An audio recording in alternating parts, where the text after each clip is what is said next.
think the obvious choice for the dark is going to be René, Beret, and Naomi. Naomi, who's been, hopefully, it looks like she's getting pushed in WWE. Would be nice if they actually followed through with that, because her popularity absolutely exploded during the Rumble. Let's see.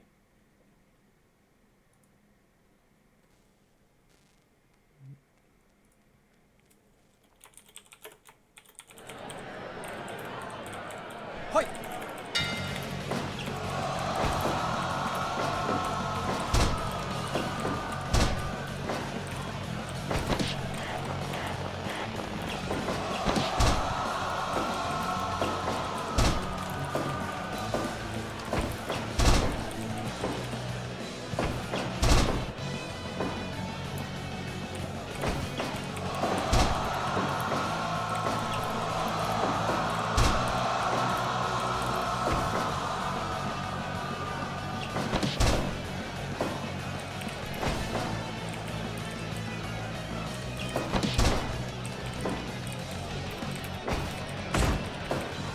Yo! Just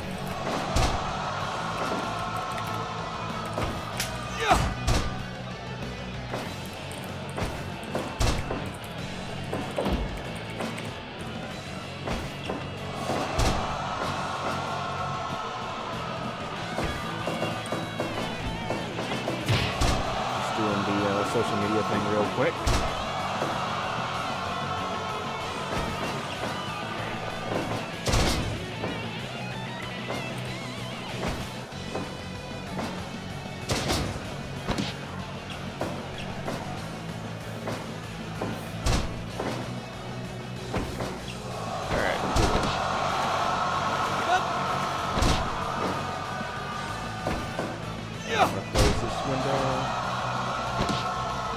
That's weird. Okay. Gotcha. I was very concerned because I had sound in my headset, and if there was none going to the stream, I would be very worried. Let me close this, because Chrome is just going to devour my computer's memory, as it tends to do.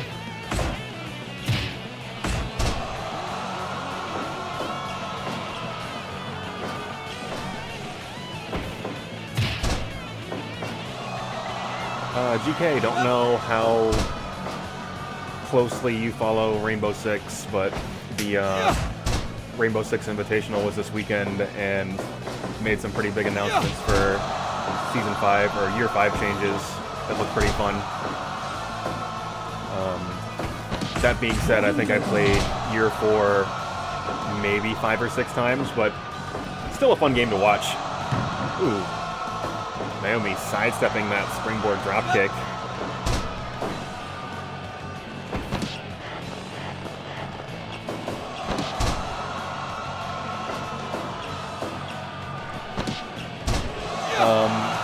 So Tachanka is getting a total rework, and he might be viable now.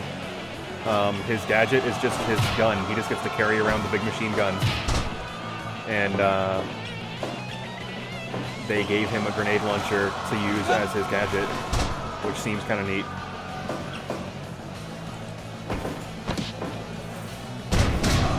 Standing Shiranui from Naomi.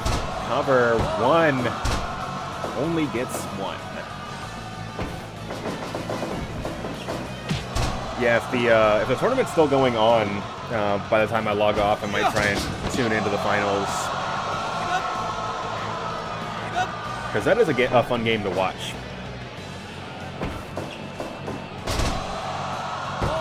Northern Light suplex from René Beret. Actually, while there's technically speaking 2 WWE superstars in the ring, I mean, you can shit on WWE 2K justifiably until the end of time, but they had like Southpaw Regional Wrestling DLC with basically none of the Southpaw Regional Wrestling characters or locations, which just seems like a huge no-brainer.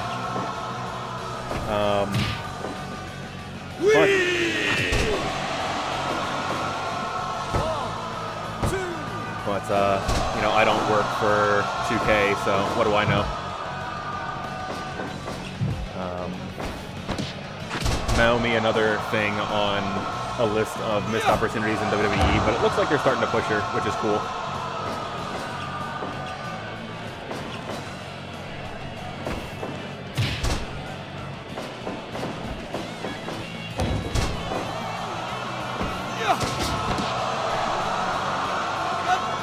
Beret just vicious assault with these repeated crossfaces.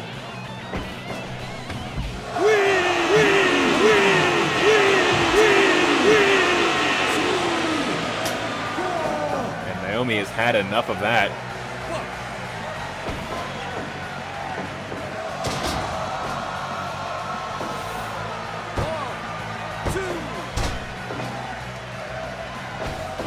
We've got Chekhov's chair. Naomi slammed right on top of it. And 3-count fall from René Beret.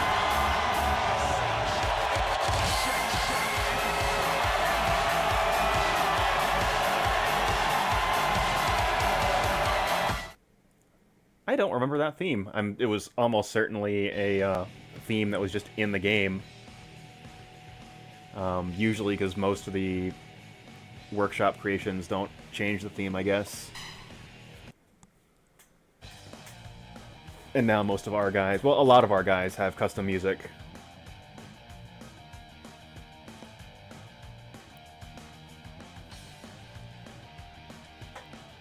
But I'm gonna get a sip of water real quick before we start up in earnest, and then I can run the intro and go over tonight's show. So give me just a moment here.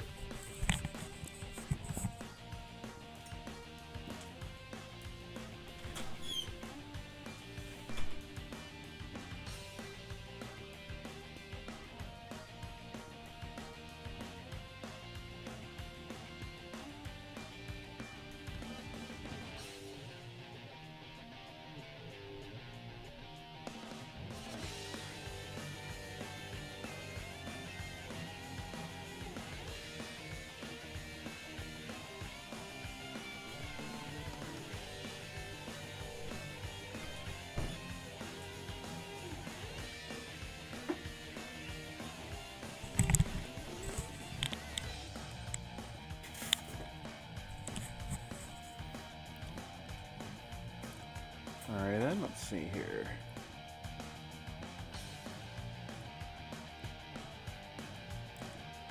Slightly early start, but gonna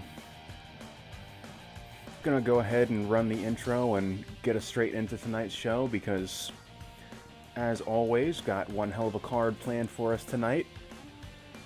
So, people in attendance get on their feet, make some noise as we begin another edition of Blake's House Professional Wrestling.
Alright, well, let's go ahead and get into another edition of Blake's House Professional Wrestling.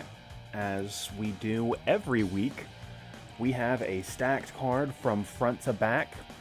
Most notably, if you were tuned in for the last couple weeks, we have announced and begun the Chop Shop Championship Tag Team Tournament sponsored by The Source Magazine, where the winners will be crowned the inaugural Chop Shop Tag Team Champions in a new format brought to you by Judgment Pro Wrestling. And in addition to winning that championship, the winners of this tournament will be taking home $50,000 and a brand new magazine, once again courtesy of The Source Magazine. But in addition to that, of course, we have the staple of Blake's House Professional Wrestling. Well, two staples, rather. The first, of course, being the King of Fighters TV title, as well as the Mag.Lo Open Challenge, where Mag.Lo will be taking on a to-be-determined challenger on tonight's program. And, of course, we have, in tonight's main event, the grudge match between Terrell and Armor King, Drew Serpa and Frank Vista. All four individuals in the ring in tonight's main event have some sort of bone to pick with one another. Of course, Terrell and Armor King both eliminated by Frank Vista in prior Mag.Lo Battle Royals. Frank Vista eliminating himself to remove Armor King from one of those matches. Drew Serpa getting himself involved in tonight's main event. He believes he was cheated out of the Mag.Lo Open Challenge last week when he went up against DJ Dix in last week's main event. And he is demanding another opportunity to shine in the spotlight alongside Blake's House Heavyweight Champion Terrell Benjamin. But before we get to that, we do have to start off tonight's program. Alfonso and Ramon, both of these competitors, vying for a spot on the top of the card. There is no clear challenger to Terrell's championship at this time. Alfonso on a bit of a slide the last couple weeks. Ramon beat last week by Eric Alpizar. Gotta figure a win tonight for either of these men is going to be so crucial in getting a spot back on the top of the card. So let us go ahead and get into our first contest of tonight. Alfonso versus Ramon.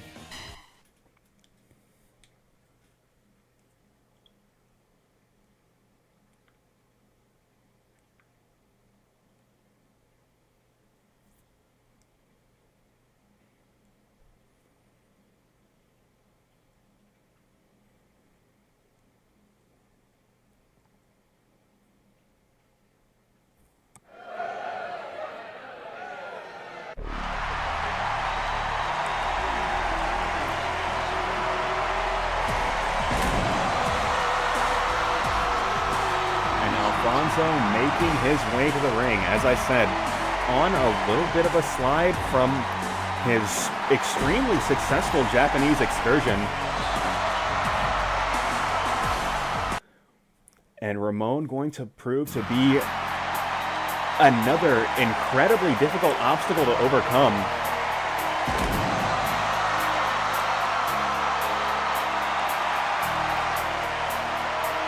However, Ramon just a couple weeks ago besting Orlando Nunez in singles competition. So we may get another tale of two Ramones. Not sure which Ramon we are going to get tonight. The man that went 0-4 in his MMA debut, or the man that bested the Rapture, and the man that got the only pinfall victory over the Rapture.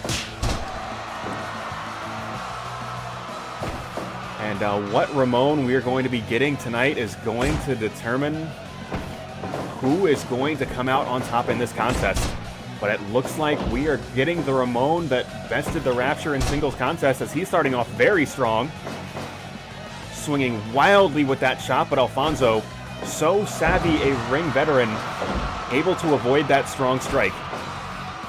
Alfonso uses that to start to build a little offensive momentum of his own.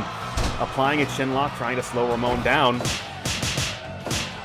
But Ramon finding his mark with a series of blistering chops across the chest.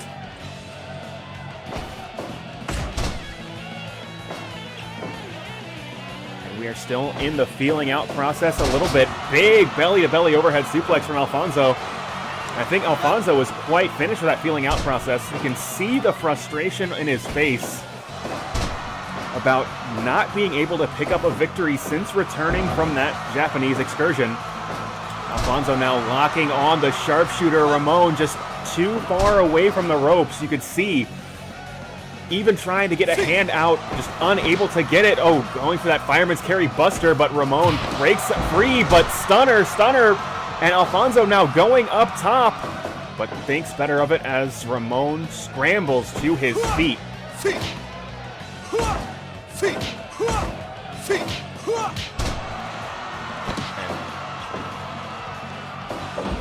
Alfonso bringing out the big guns so early in this contest.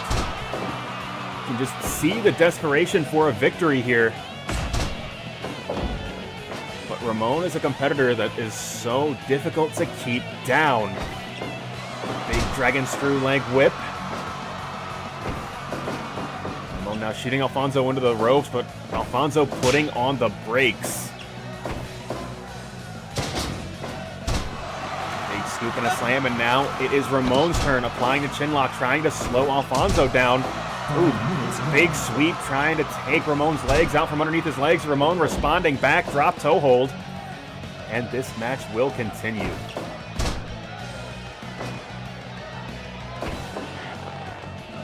Ramon, big front face lock, trying to just reposition Alfonso, bring him into that orange Gatorade corner. But Alfonso just so savvy, making his way around the ring. Another big belly-to-belly overhead suplex.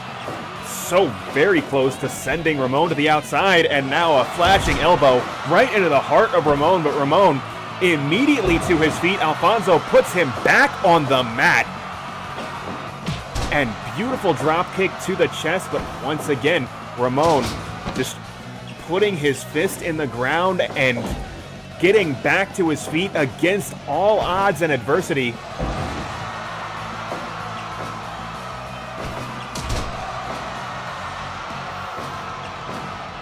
Alfonso following that philosophy. You cut them and they keep fighting, well then you've got to just keep cutting them. And double underhook facebuster gets a 2.9 from Harada.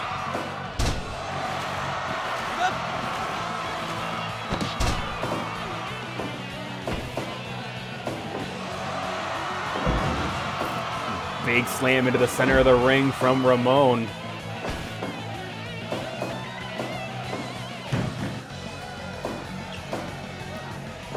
Alfonso, I was about to say, appeared to be in control, but Ramon trying to turn things around.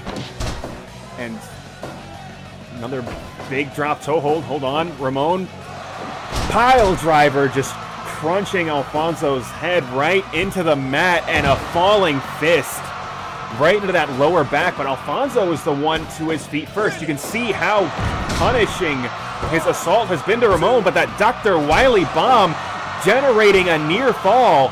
I don't know how Alfonso was able to get his shoulder up there. That looked like that was going to be it. Ooh, rolling knee bar this time from Ramon. Ramon not working legs too much in this contest, but possibly grabbing a hold out of desperation at this point. Ramon now putting Alfonso in the tree of woe and repeated palm strikes to the knees. Ramon possibly changing his strategy a little bit here. But could it be too little too late? Alfonso dive kick off the top to the back of the head of one defenseless Ramon. Stunner, stunner, stunner. Oh my God, cover 1, 2. Oh my God, so close, but Ramon able to kick out. And Ramon delivering repeated series of punches, by my count 5 into the corner, and Alfonso now switching sides. No, another Dr. Wily bomb, but Alfonso getting a foot on that middle rope, and that is the experience that Japanese excursion has implanted in him. That incredible ring awareness from Alfonso. And at this point, it is anybody's match. Hold on. And a devastating slam as Alfonso planted face first into the mat, and Ramon calling for the end. And big flying cross chop, both competitors getting up at nearly the same time. Alfonso taking this fight to the outside, right in front of the commentator's desk. And devastating spine buster. And Ramon, another Dr. Wily bomb, but you could see just how much that took out of him. Going for another double underhook facebuster, but Ramon reverses. Harada's count is at 13, and Ramon will enter the ring. Alfonso dazed on the outside, but making his way back into the ring as these two juggernauts will square off once again. And Ramon, another 5 punches to the crown. That makes that 10 in that blue Gatorade corner as the crowd starts to rally behind Alfonso. But a diving elbow could spell the end. And a 3-count fall. Ramon reversing Alfonso on that top turnbuckle, creating an opportunity for himself. And that diving elbow right into the heart of Alfonso will secure a victory for Ramon.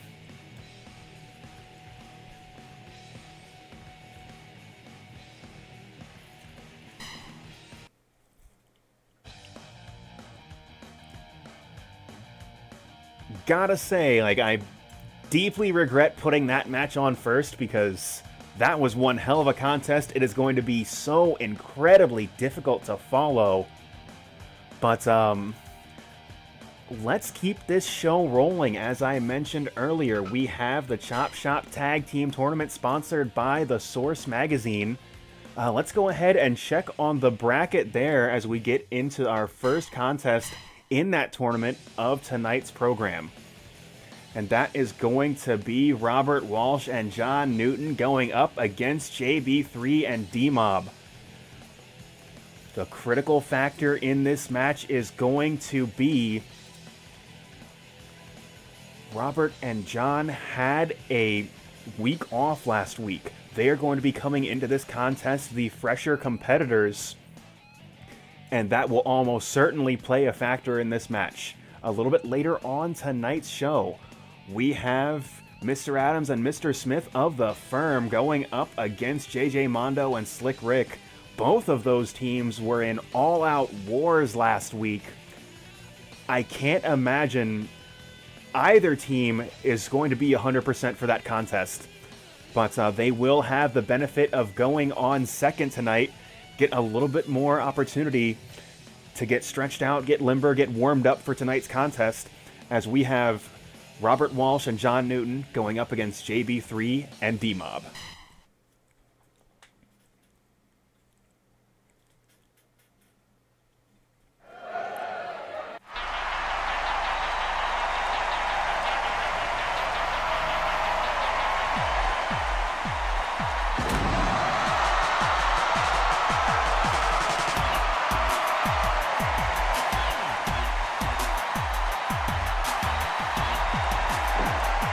Two just all-out brawlers making their way to the ring. Somewhat innovators of this format, as that Tornado Tag contest against the Firm was what gave JB3 the inspiration to create the Chop Shop Tag Team Tournament, and JB3, of course, entering his own tournament with his close personal friend D-Mob, trying to put a stop to this meteoric rise of John Newton and Robert Walsh. And JB3 swinging wide here, and already you can see Walsh trying to bite over the eye of D-Mob, trying to bust his forehead open, reduce his visibility in this contest. And JB3 shot into that orange Gatorade corner. He's going to have to come in and prevent this 2-on-1 situation. He does. He takes the leg out from under the leg of Robert Walsh, but still kind of allowing D-Mob to carry the load here, but D-Mob very capable of doing so. But JB3 picking his spots, but Robert Walsh just powering out of that double team situation. D-Mob returning the favor immediately. Insagiri throwback, unable to hit its mark. And Newton applying that sitting sleeper hold as D-Mob unable to break it up.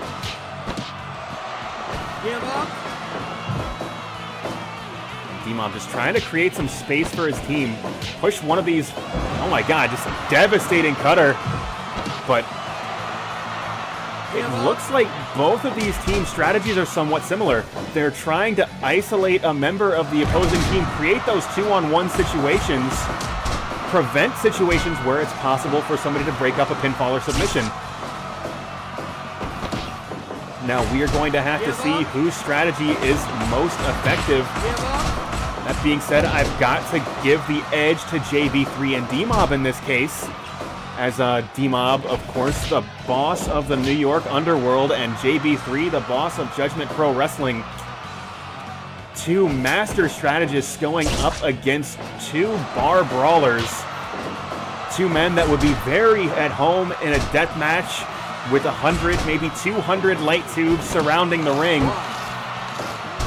But they are going up against a calculated team, but Robert Walsh busting open D-Mob, employing his strategy, his professional wrestling. And Walsh a little bit distracted by D-Mob's return from the ropes as he was trying to shut down JB3, trying to keep him away from his partner. 5 minutes gone.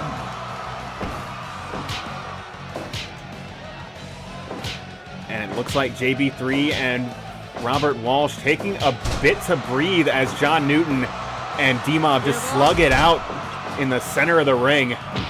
Big lariat.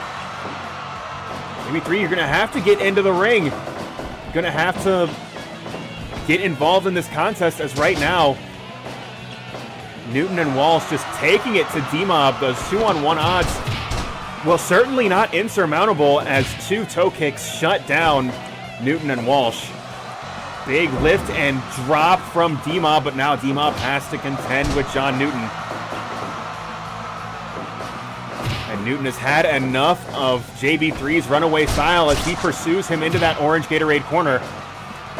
And D-Mob one-on-one against Walsh, and once again, just biting at the forehead, trying to make another cut over that other eye. Stump puller, pile driver will plant D-Mob. And once again, trying to isolate their opponent, create those 2-on-1 situations, but this time JB3 and D-Mob able to create 2-on-1s and big double power bomb to both members of this team. Cover one, but only one. And that is where the freshness of having a week off has come into play. As Newton able to kick out at one off that double power bomb. JB3 so slippery, ducking that big lariat.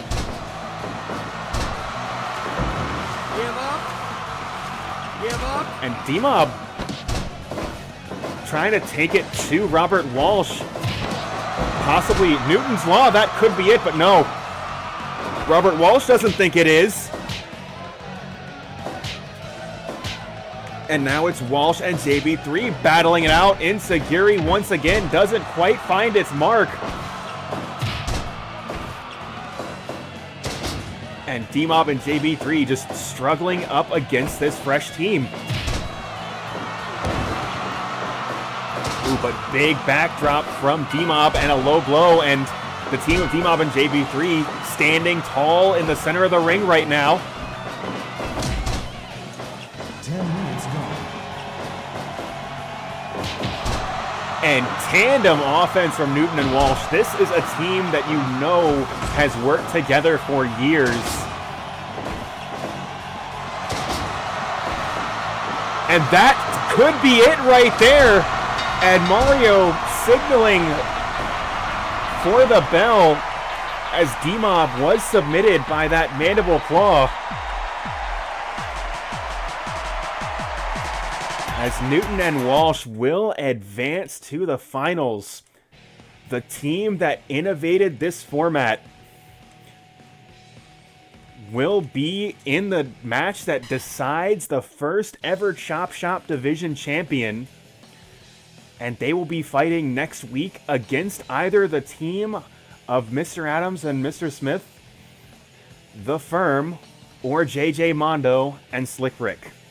But we will have to find out exactly which team will be advancing to the finals to face this team a little bit later on tonight.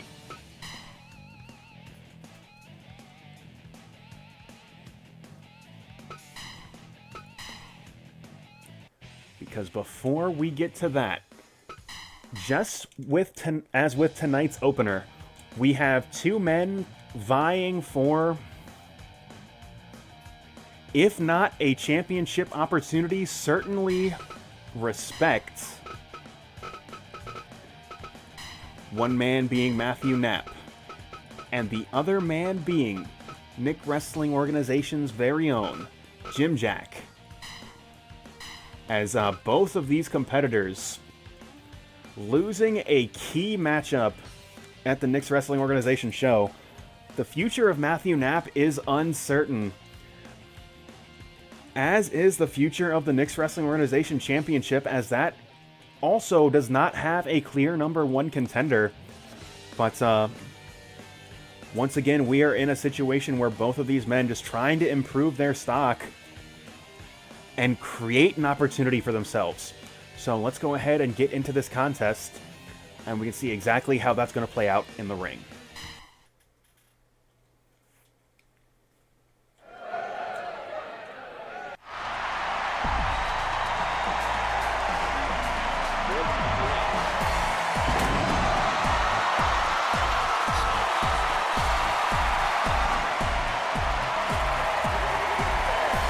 Matthew Knapp still walking to the ring with that Blake's House banner over his nameplate.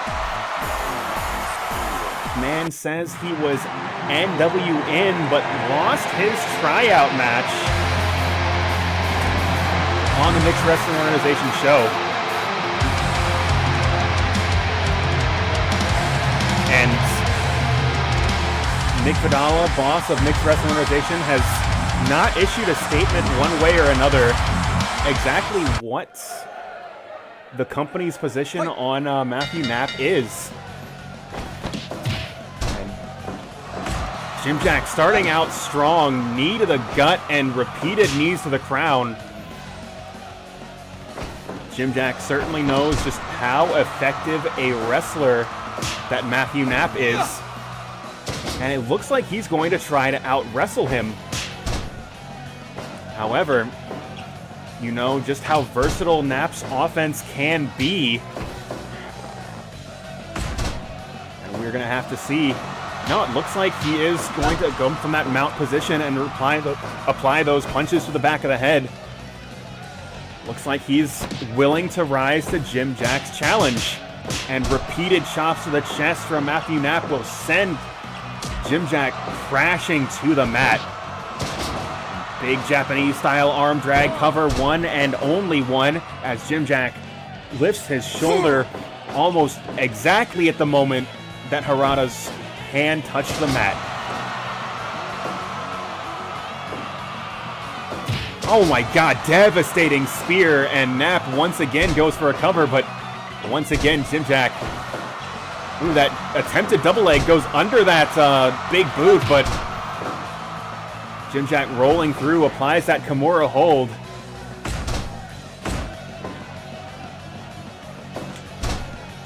And it looks like Knapp once again going for that football-style tackle. But Jim Jack had it well scouted. He's not willing to get hit with that a second time.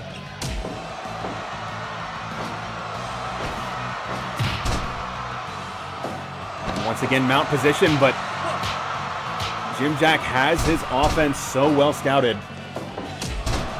Got to figure that's going to be where Matthew Knapp changes up the script a little bit. You know, he is so efficient with that unorthodox style. When is that going to come into play? Hold on. Big pile driver, planting Jim Jack on his head. Jim Jack denying Knapp the follow-up. But Knapp putting on the brakes as soon as he hits the ropes.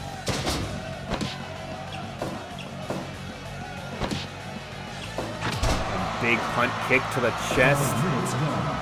But Knapp responding back, that front face lock, and rolls through. Cover 1. I wonder if these repeated attempts to cover are something out of desperation. He just wants to try to secure the victory quickly. Hold on, Knapp rolling through again. Cover 1 and only 1. He has proven to be very difficult to pin down in the later stages of this contest. As now with hip toss-like maneuver, planting Jim Jack again onto the mat. And gut wrench suplex, just throwing Jim Jack into that orange Gatorade turnbuckle. Looked like his legs may have been caught on that turnbuckle. Hold on, going for a backdrop, and once again countered by Knapp. Mount position again, and this time Matthew Knapp just unloads with repeated shots to the head, and that's busted Jim Jack open.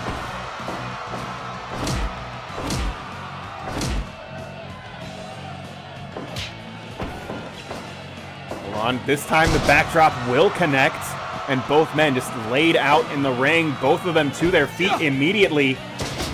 Big body slam as Jim Jack tries to grasp onto anything that will gain him some offensive momentum. Goes that backdrop once again, and this time high angle, planting Knapp right on his neck. And continues to target the neck and back as he delivers that torturous Boston Crab. And dropping him on the top of his head for good measure. Just putting one right, just trying to compress that stack of dimes as Jim Jack sends Knapp to the outside. 2, 3. Both competitors taking a moment to breathe as Harada has until the count of 20. Jim Jack trying to go for that shote once again, doesn't find its mark, but that Sambo suplex-like maneuver does. A little bit of theatrics, possibly setting up for that flashing elbow, and big kick right into Matt's legs, taking them out from underneath his legs as Harada checks on Knapp. He will continue this fight. 10 minutes gone. Big punch to the side of the head. Knapp shot off the ropes and power slam. Very tight power slam from Jim Jack. And diving headbutt off the top rope. Jim Jack and Matthew Knapp to their feet. Hold on, double underhook. Face buster, planting Knapp into the mat. Cover. 1, 2.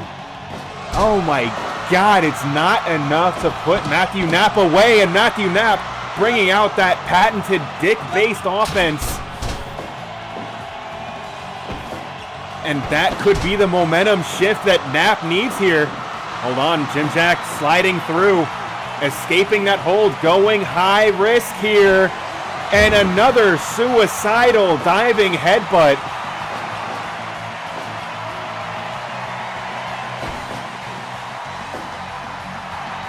Hold on. A last ride style powerbomb, and Jim Jack isn't done, but Matthew Knapp able to escape the pressure.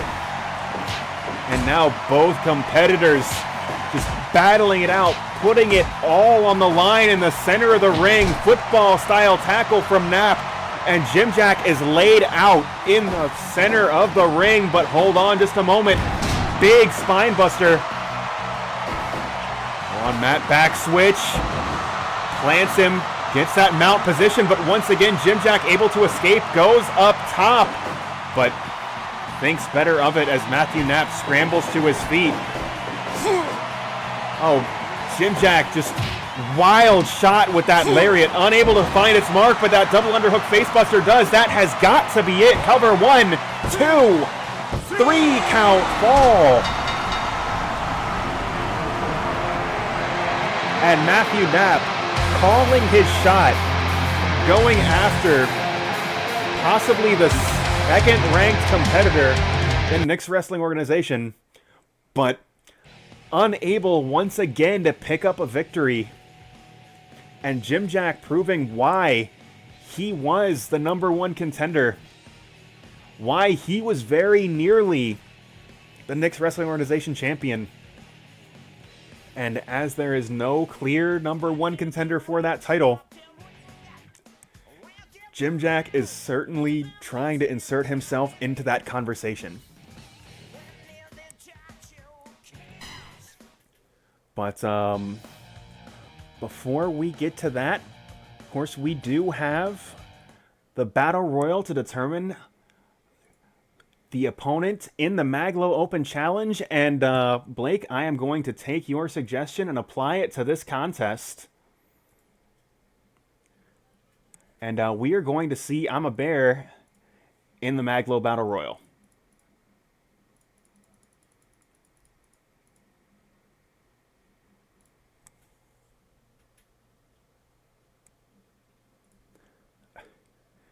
We can also get that at a later date as well.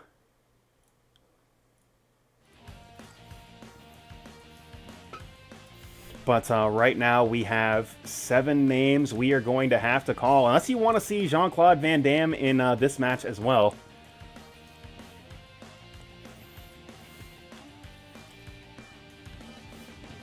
All right, yeah, let's make that happen.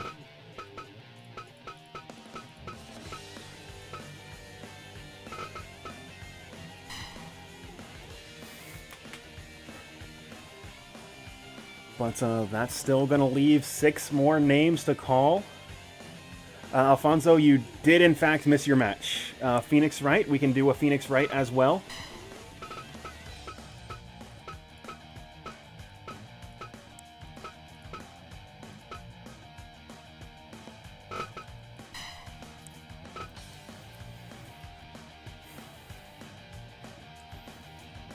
That was a good match, though.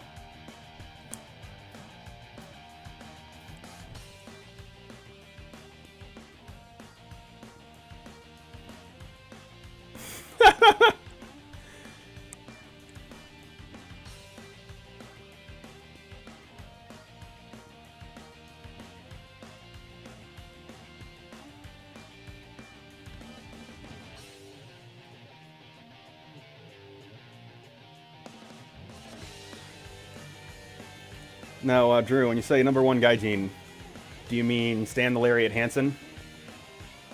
Or, like, #1 Gaijin in, like, 2018 Kenneth Omega?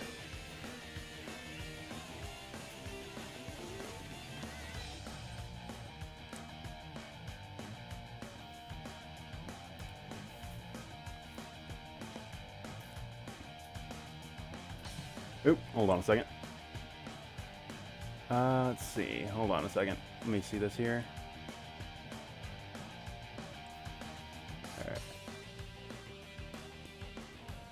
Alright, I am just getting word from the Judgment Pro Wrestling office. Despite being in tonight's main event, Frank Vista also wants a spot in the Mag.Lo Battle Royal. Do I have B. Presley? I might. She might be in Wave 2 of the Stardom DLC. Yeah, she wasn't in Wave 1.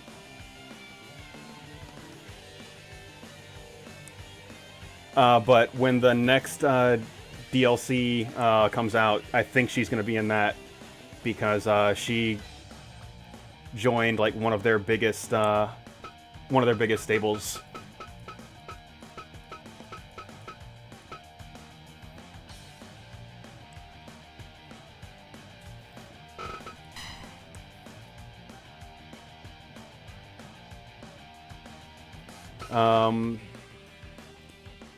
I can get her, let's see. I can get her, husband, who also sucks.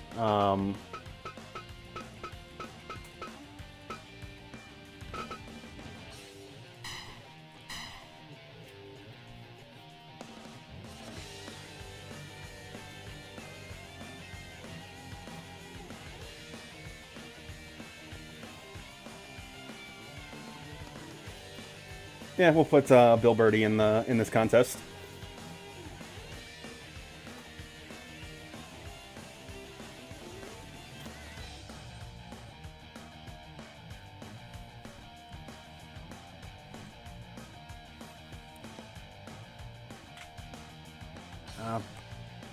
Afraid I can't put DJ Dix in this Battle Royal, as got no control over when DJ Dix does or does not show up. Just kind of does his own thing, I'm afraid. But we do still have 3 more slots left. Actually, I think one name that should be in there. He was not on last week's program. Should get James in a match. I can certainly get Yuri as well.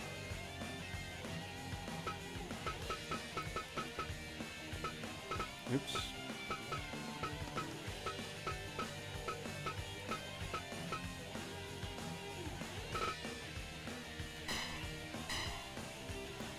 Alright, we're possibly going to get a rematch for tonight's main events a little bit early.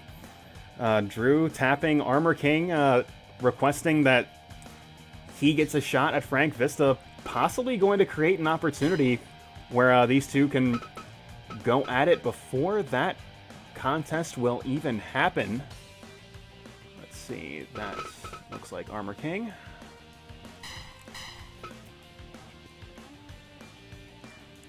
Now, what's going to be really fucked up is if Jean-Claude Van Damme kicks one or both of their heads off, and then tonight's main event is a singles match or a handicap match. That's a very real possibility that you guys are opening yourselves up to.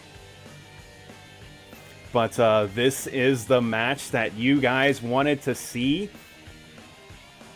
This is going to determine who will be facing Mag.Lo in tonight's semi-main event, the Mag.Lo Open Challenge. So let's go ahead and get right into this contest.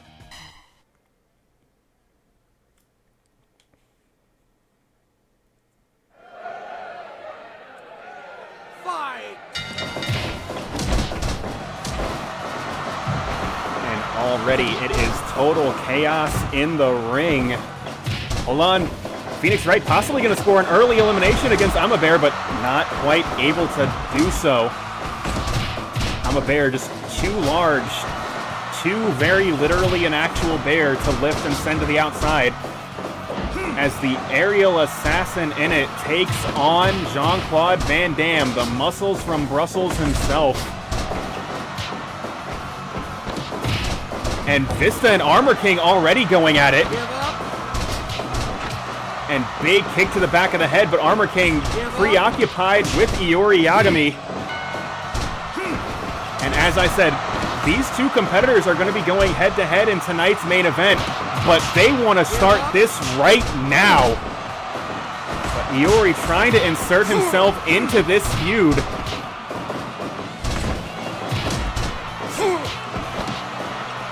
And just too much chaos in the ring for Vista and Armor King to really maintain, but no, I just as I said that, repeated kicks to the crown.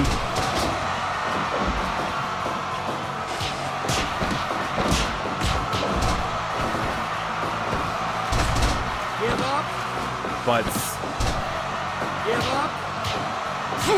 don't want to get preoccupied with that battle right now, as there are 6 other competitors in the ring as Jean-Claude Van Damme takes on the aerial assassin as Phoenix Wright waits for an opportunity, and devastating kick to the head, but Phoenix Wright still on his feet.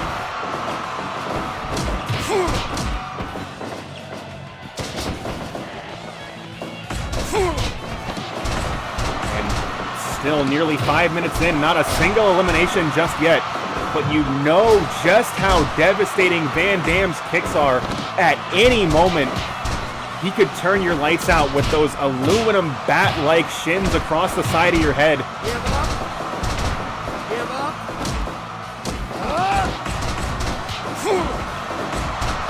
And big moonsault from Ospreay gets a count of 2 to Armor King. 5 minutes gone. Give up. Give up. Armor King looking a little bit winded here, and Yagami dumpstered to the outside. Give up. High and low, Bear caught in the unblockable.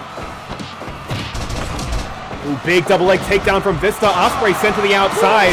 Armor King defends the takedown, and Bear with that sleeper hold to Holloway, but Holloway somehow able to power out. And big backdrop as a hip toss from Vista, as Vista now taking on Bear.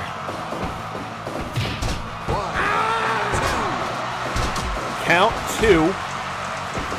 Still not yet. Another elimination. Big German suplex with bridge and spin out powerbomb from Holloway, but a series of strikes will send Holloway to his knees. Poison miss from Armor King as Phoenix Wright has been blinded.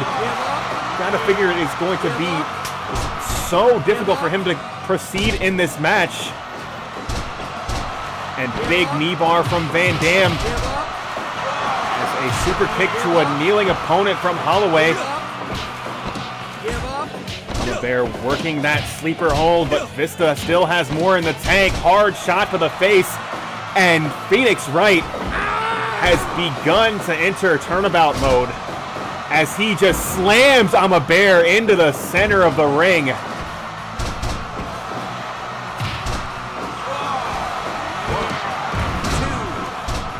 Count 2. Count 2, and only 2. That could have been 3. Hold on just a moment. Holloway with the elimination on Bear as Holloway does the deal. Nobody kicks out of the Falcon Arrow, but Mario unable to count 2 pinfalls at the same time. Burning Hammer, Vista eliminated. Now you've got to wonder, is that necessarily a bad thing, as he is now able to prepare for tonight's main event, while Armor King still in this contest and still against just a lethal striker in Jean-Claude Van Damme. 10 minutes gone. Just a supremely athletic James Holloway. Give up. Give up. And also Phoenix Wright.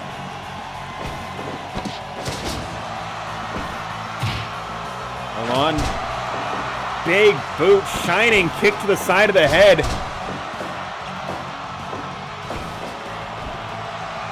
Phoenix Wright diving elbow off the top rope as Holloway takes Van Damme's legs out from underneath his legs. He needs those to kick with, ladies and gentlemen. Spin out powerbomb as Phoenix Wright sends Armor King to the outside.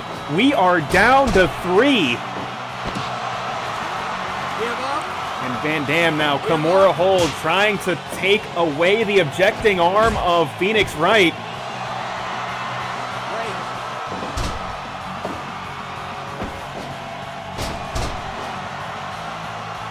Holloway possibly setting up for that Persona 450, but Phoenix Wright not allowing that to happen.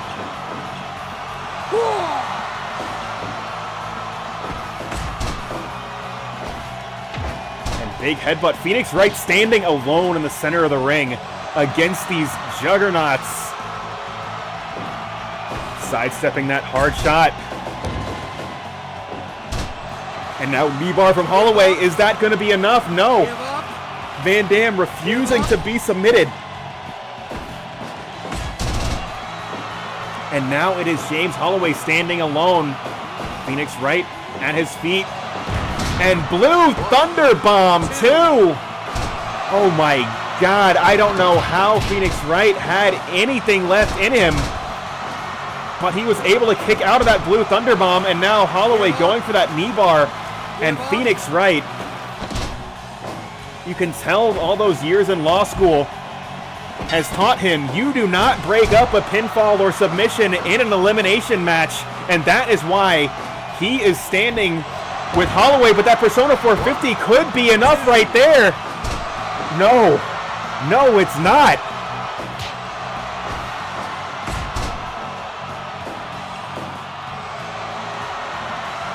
Holloway Holloway calling for something here. Flying head scissors, and to say he's in a situation where he could have been set up for another Persona 450, but that won't happen here. Holloway calling for the finish, super kick, and drop kick square in the chest.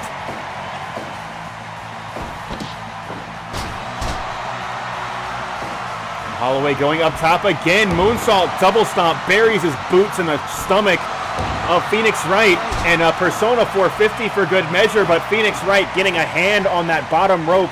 This match will continue. Suplex trying to send him to the outside, but unable to do so, and Holloway just planting Wright on his neck. Another Persona 450. If he goes for the cover here, that's got to be it, and he will cover. 1, 2, 3 count fall.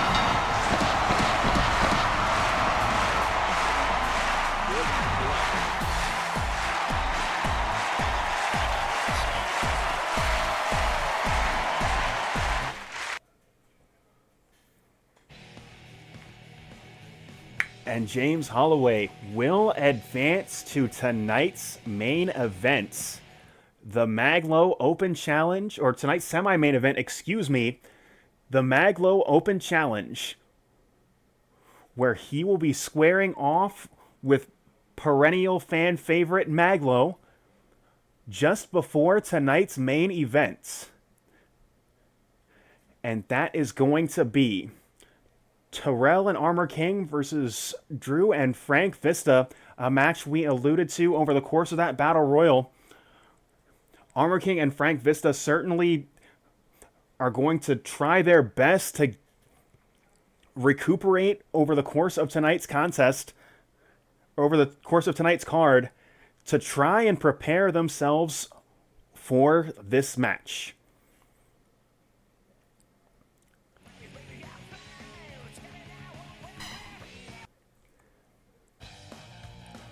But we have still got a lot more show to go through here, as we have the second contest in the Chop Shop Tag Team Tournament, sponsored by the Source Magazine.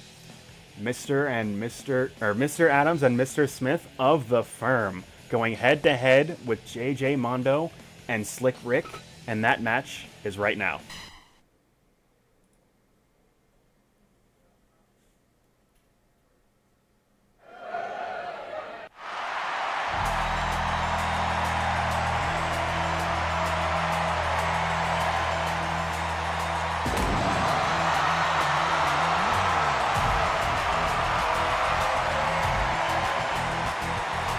As I mentioned earlier tonight, both of these teams went to war last week. They cannot possibly be at 100% and just who has been able to recuperate the most, who has been able to game plan the most for this contest is going to be such a big factor here.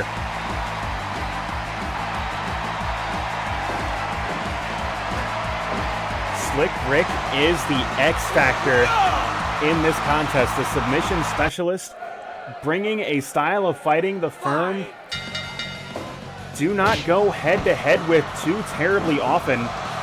But I think these two brawlers will be able to handle themselves just fine as they isolate Rick the Ruler, but JJ Mondo coming in to make the save. Big neck breaker. And JJ looking out for his partner. Cover 1 already. Big belly-to-belly overhead suplex. And crushing lariat to the back of the head from Mr. Adams. On guillotine choke. Mr. Adams unaware of what's going on with his partner. And awareness so critical in this match.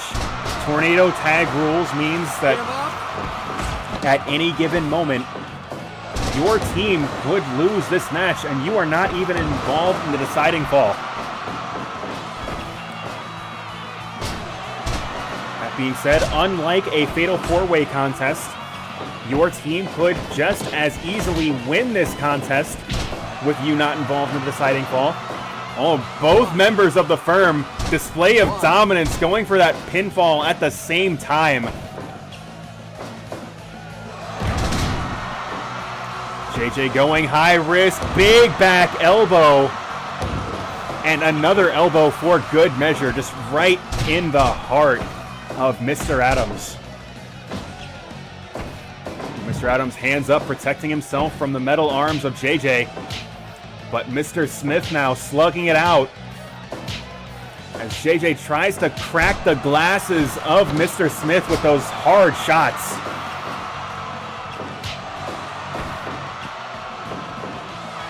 Big double power bomb from JJ and Rick the Ruler, and Slick Rick powering out of that tandem offense, but Mr. Adams doing the same.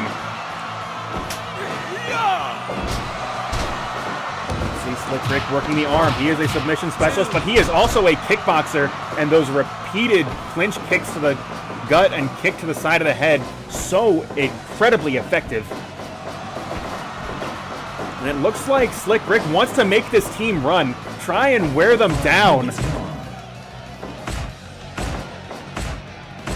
Now, over the course of this match, this could be such a greater factor if he starts to work the leg, as they've been forced to run on it over the course of this match so much already.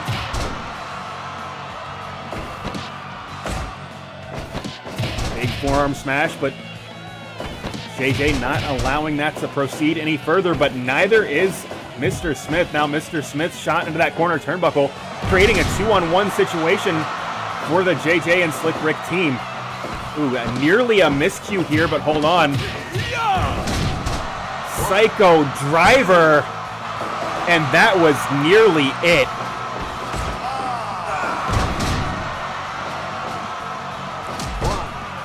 Cover 2. And JJ saving his team. This match will go on a little bit longer.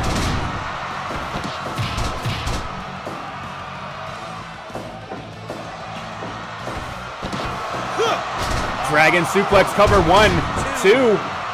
Oh my god, that was nearly it, and Mr. Adams was distracted, unable to make the save.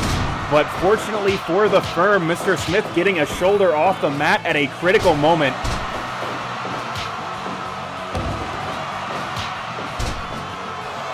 And you can see just the fatigue set in for both of these teams. Just how much they went through last week, still very much on their face this week. Both teams going to have to dig so deep to pick up a victory here. Hold on, flying armbar, that could be it, but no. Mr. Adams making the save.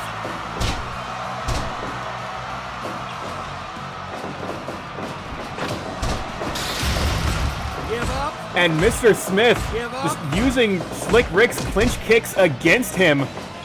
And that's busted Slick Rick open.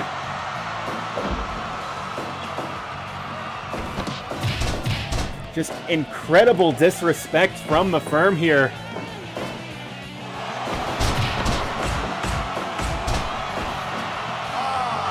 And big follow-away slam as Mr. Adams and JJ stuck in the center of the ring. Slick Rick out on his feet, unable to break it up.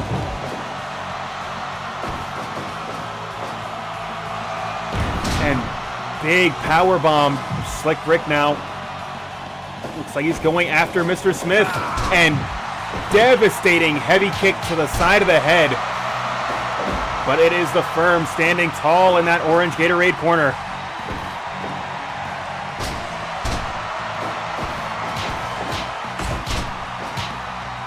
Once again, the firm stand alone, but Slick Rick trying to reverse course here. Big armbar, but it's not enough. Give up. 1, 2. Count 2, and JJ just taking a moment to breathe for as long as he could while Slick Rick had that armbar locked in. And of course, no rope breaks in this format. No rope breaks, no disqualifications. So Mr. Smith had to escape that armbar on his own power. And big kick, taking his leg out from underneath his leg as JJ. Devastating combination. Big follow-away slam in stereo from the firm.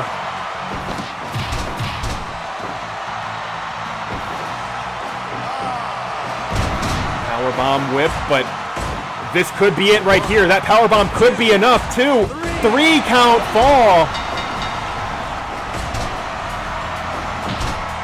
And Mr. Adams had Slick Rick occupied. He couldn't afford to turn away while Mr. Adams was still on his feet and swinging wildly with those devastating shots. And that created an opportunity for Mr. Smith to get that pinfall victory off of Mr. Adams' powerbomb. And that right there is the level of experience that a seasoned tag team brings to this format. Able to cover one another, able to create opportunities for one another. And we are going to get a rematch of the firm up against Robert Walsh and John Newton in the finals for the Chop Shop Tag Team Championship for $50,000 and a brand new SUV brought to you by The Source Magazine. And that is going to be next week.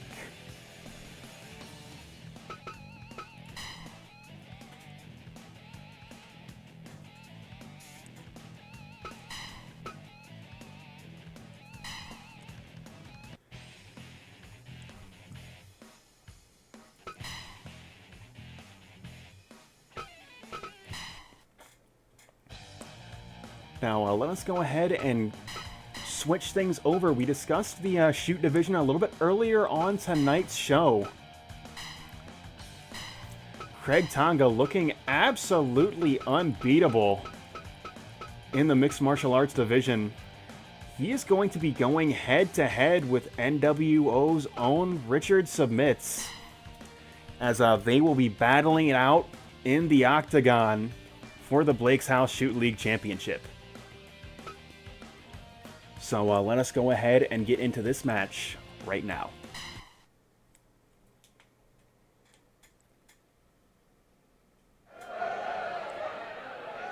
Fight. And once again, we have told this story time and time again.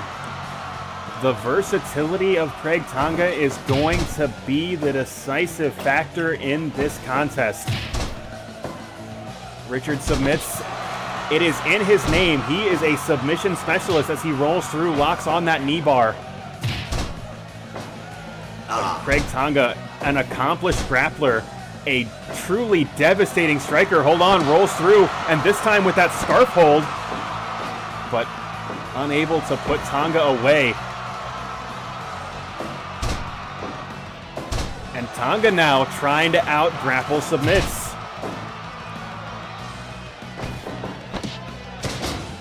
Possibly going for a flying armbar. Trying to get a little bit too fancy in the octagon here, but that knee bar will work just fine. Ooh, double leg takedown. And back to the arm, this time with a Kimura hold, but...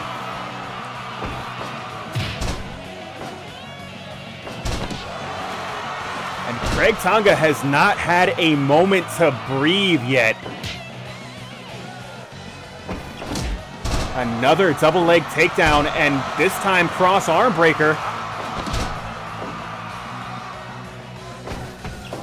Ooh, this time the takedown was blocked, but Submits showing his grappling prowess, gets the mount position anyway, and on anybody's scorecard, that has to be all Submits in the first round. And the catch-as-catch-can specialist, Richard Submits, just asserting his grappling dominance. You got to figure at some point in this match, Craig Tonga is going to change his style, go to that strike-heavy offense to try and create the equalizer, and there it is, that kick to the solar plexus, trying to take the wind out of Rick Submits. And this time flying armbar. Submits has had an answer for everything that Craig Tonga has thrown at him. and just trying to tie this man up in a knot, but despite that, Craig Tonga refusing to be submitted, and this time locking on a cross arm breaker of his own.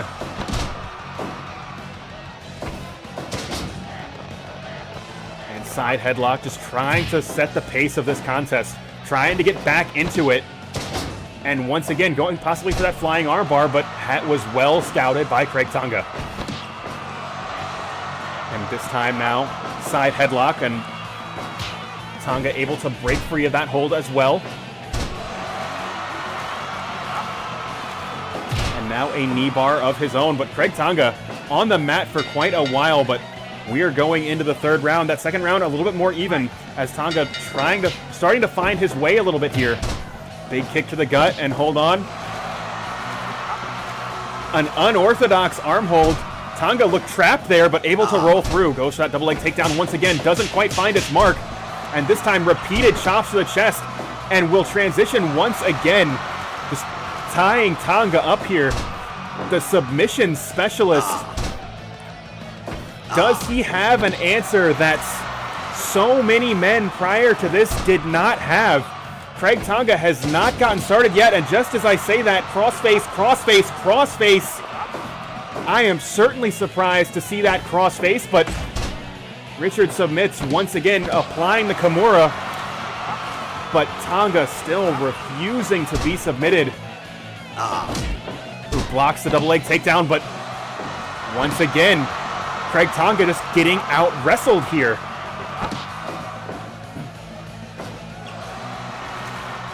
On chokehold this time from Tonga. Is this possibly some sort of rope-a-dope strategy? Trying to have submits wear himself out as Tonga's starting to fire back. And hard shot, and Kamigoye possibly going for a second Kamigoye. And this round has completely changed the climate of this contest. We are in uncharted waters. The fourth round, Richard submits versus Craig Tonga. Anything could happen, folks. On guillotine! Both competitors to their feet immediately.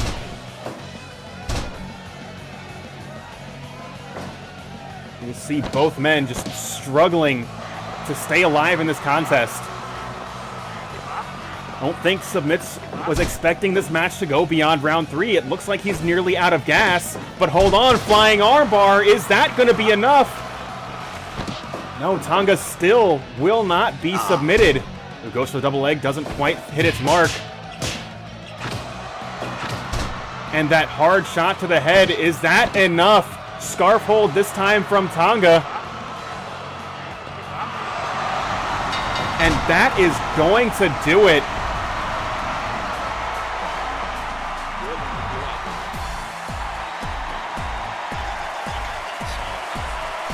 And Craig Tonga victorious over Richard Submits.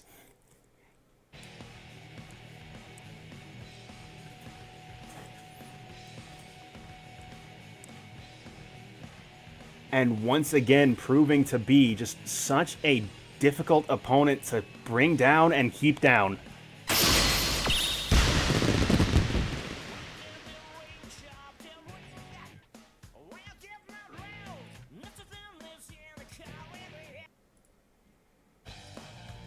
Just who is going to be able to shut down Craig Tonga?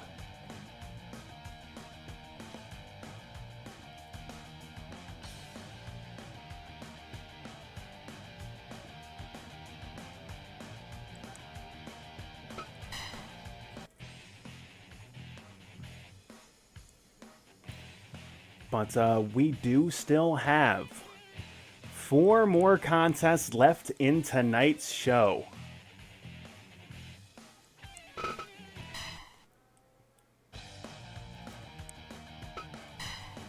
So let us keep this program rolling here.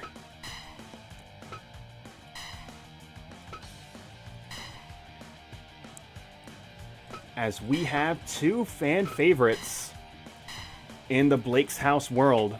Eric Alpizar and Orlando Nunez, as I mentioned earlier, with no clear #1 contender for Terrell's championship. There is blood in the water, and both of these men want a championship opportunity. Alpizar on a bit of a winning streak. This match, would Orlando be victorious? Would be him bouncing back from a tough loss to Ramon just a couple weeks ago. But let us not speculate what these competitors' trajectory will be after the match without having started this contest. Let's get into this match right now.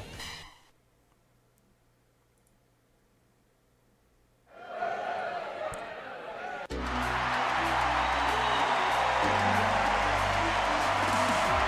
Alpizar making his way to the ring first.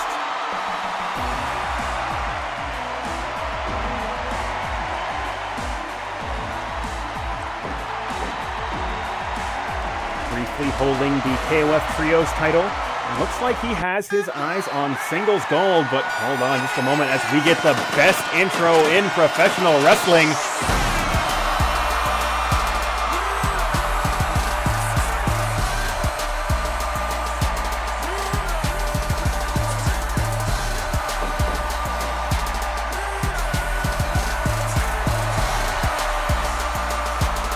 You just got to love the theme of Orlando Nunez, and the audience in attendance certainly agrees.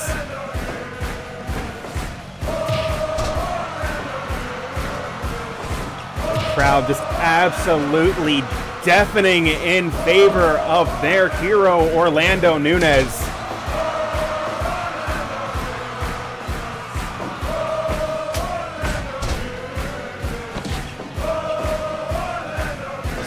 So difficult to call this contest. The crowd so loud in attendance, but Alpizar never someone that has cared what anyone thinks, certainly not the tens of thousands in attendance behind Orlando Nunez.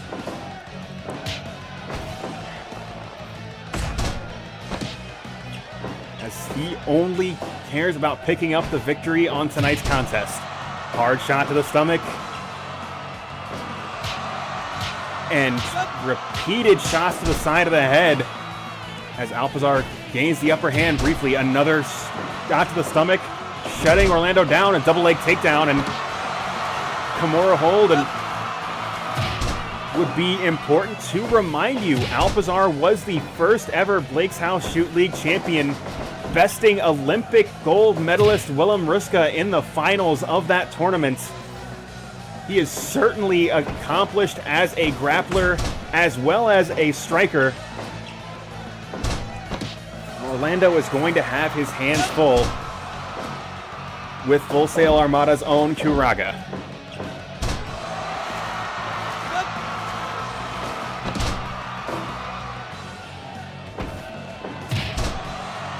Big shot to the stomach, and Alpizar continues to work over Nunez, but Nunez so difficult to keep down. Big vertical suplex. But Alpizar still in control thus far in this contest. And big STO just planting Nunez to the mat. And now both competitors squaring off here.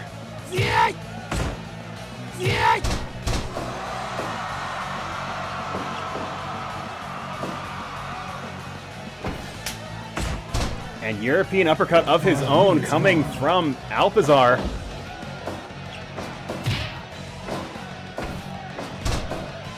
And Nunez really struggling to get on his feet in this contest. Hold on, back switch and big chop block from Nunez, but Alpizar to his feet before Nunez able to press his advantage. But looks like that created a momentum shift that he needed here. Ooh, big low roundhouse taking Nunez legs out from under his legs, but and there's that shoot martial arts background of Alpizar coming into play here, but hold on. Kimura hold taking away Alpizar's advantage from that mount position. Hold on. Alpizar crushing kick to the side of the head. that was that kicking combination that won him the Blake's House Shoot League Championship so many weeks ago. But Nunez able to get a shoulder off the mat in a critical moment, and this match will continue.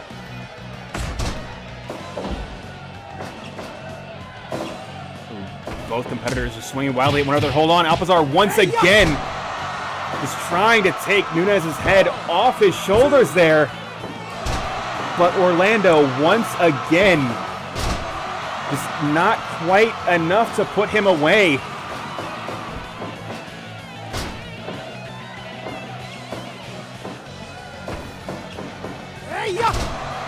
Kick once again to the side of the head. And Orlando is on Dream Street right here. Another big double leg takedown. But once again, Orlando, possibly out of instinct, grabs for an arm and shuts Alpizar down. Hold on. Big backdrop will send Nunez to the outside. And Alpizar wants to let Orlando know he stands alone in this Blake's House ring. That he will be the man to challenge for Terrell's championship if he has anything to say about it. And this time Alpizar locking on that Kimura hold, and that's gonna be it. You saw how Alpizar was doing those repeated stomps to the shoulder, trying to work over the arm of Nunez. And he went for that double leg takedown so many times in this contest. That is what he was building towards. But Orlando had it well scouted, reversed it every time, except for when he didn't. And just as in a heavyweight fight, you are always one clean punch away from victory. Just as you are in a professional wrestling match, you are one hold at a key moment away from victory at any given moment. And Alpizar proves that in tonight's contest.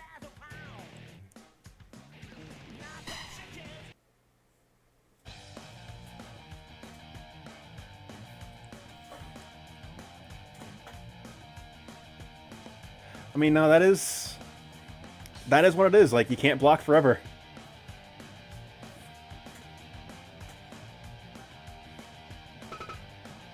So we are moving on to the KOF TV title. And let's see here. Of a suggestion from last week, we can get some of the pre-Blake's House Wrestling OCs in this contest.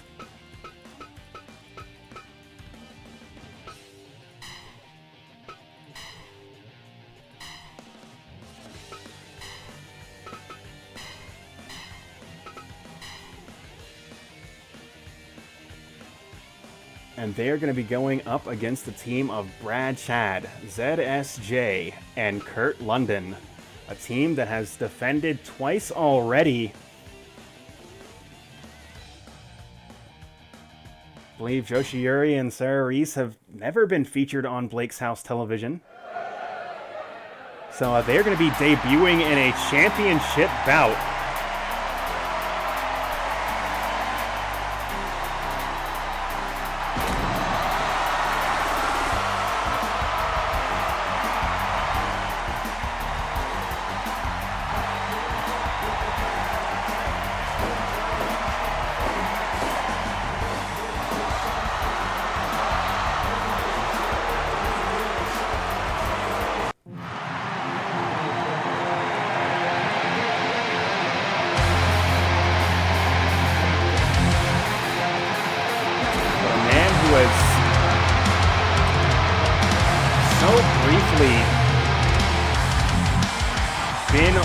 Blake's House Professional Wrestling in Kurt London.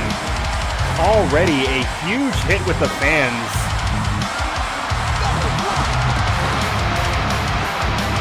And that is not to take away from the technical wrestling superstars that are Brad Chad and ZSJ. But the fans have warmed up to Kurt London so quickly over the course of his Blake's House run. But right now you can see Christopher using his size advantage over Brad Chad, try and overpower the wrestler. but power countered by technique, and Brad Chad, a supremely effective technician, as he outmaneuvers Christopher every step of the way, rolls through, but doesn't get a 1 count. And Kurt London in this contest. But STO and Suplex will create an opportunity for flaming Kurt London, and already bringing out the theatrics with that moonsault. Just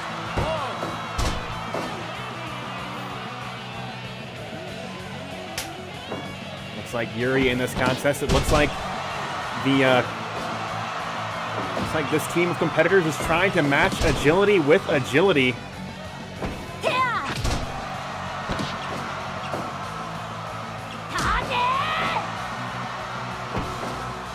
But we're going to have to see exactly how effective that is going to be,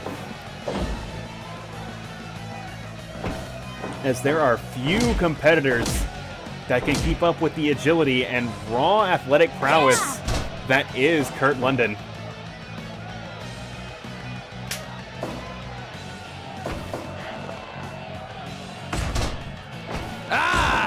And now it looks like ZSJ making his way into the ring.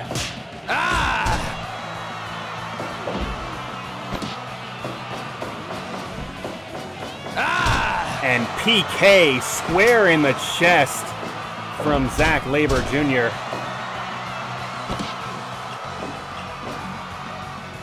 And if we spoke about Richard Submit's catch-as-catch-can ability, it is difficult to find a competitor that utilizes that catch-can style more effectively than Zack Sabre Jr. I believe it was Trent Beretta that once said, "He fights like he's a man made out of worms. You can never quite pin him down, but he is so..." Oh my God! Guillotine choke, and Sarah Reis already eliminated.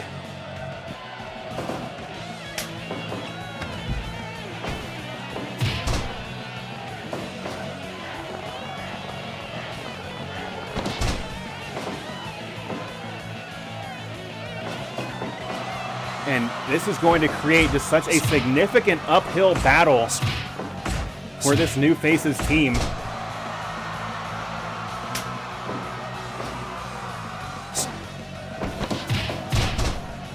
Yuri and Christopher unable to pin down Kurt London, but Kurt London able to get that step up enziguri to the side of the head, rolls through, cover 1, 2, but only gets 2. On Yuri, shotgun dropkick. The elevation on that was absolutely breathtaking. And picks up speed and drop kick to the side of the head for good measure.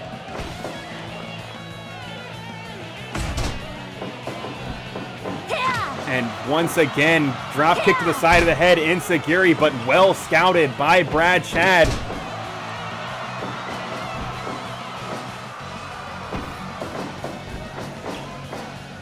Brad Chad rolling through, able to get it, cover 1, but only 1.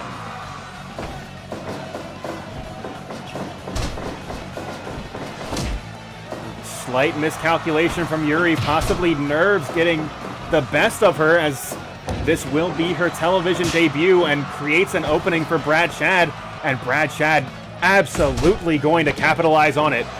Rolls through once again, cover 1, 2, but only gets 2. Yuri back to her own corner, bringing Christopher back into this contest, and double enziguri, just crushing the head of Brad Chad. Punch to the back of the head, and Brad Chad is in trouble, all alone in that blue Gatorade corner. And Inferno kick, and the tandem offense from this new Faces team, certainly better than one would expect from a team that, to my knowledge, has never competed together. Hold on, ZSJ going up top, thinks better of it. Ooh, kicked into that corner turnbuckle. And Christopher just repeated kicks to the stomach, stomp in a mud hole, looking to walk it dry, cover, but Zack Sabre able to get to that bottom rope.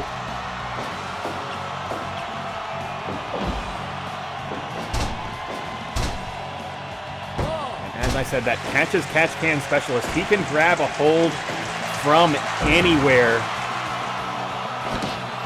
And that is just such a huge factor in any Zack Sabre match. But Christopher making sure that does not happen here. Looks like Yuri will be back in this contest up against Kurt London. This looks like the match that you would want to see from either of these teams. And it looks like we're going to be given that matchup right away here.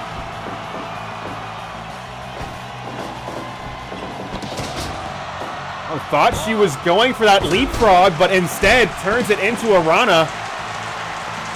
But Zack Sabre not only breaking it up, locking on that scarf hold as well. Cravat from Yuri, but a shining enziguri from Kurt London will put her on the mat, and now London going high risk here. And big Rana cover, but no, Yuri foot on the bottom rope.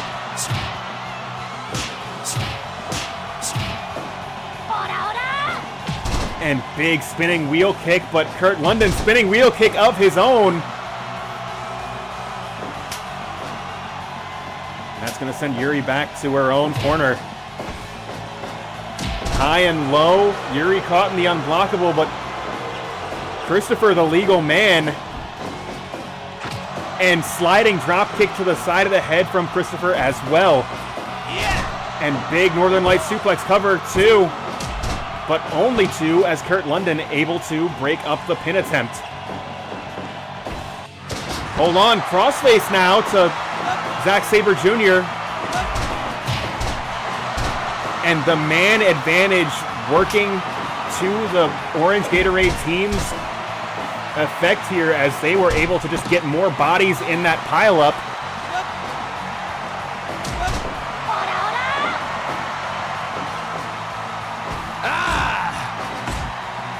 And Yuri getting fired up, possibly signaling she wants to deliver that knee, but forced back into her corner as Zack Sabre Jr., big boot's going to create an opportunity to get back to his own corner. Kurt London back in this contest. Big toe kick will plant Zack Sabre to the mat. Cover two. And Yuri nearly unable to make that save, but she does. Knee bar to Kurt London, airplane spin to Christopher, and it is absolute chaos in the ring right now. And Rana planting Christopher's head right into the mat. And Kurt London with a little bit of injury added to the insult as he plants Christopher to the mat with that complete shot.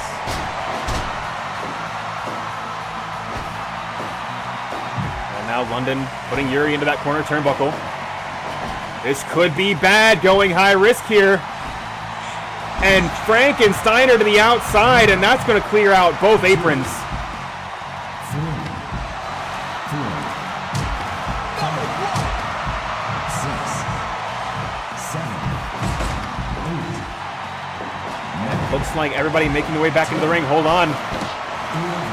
Cravat hold from Yuri, but a 2-on-1 situation in the ring as Kurt London struggling to make his way back in.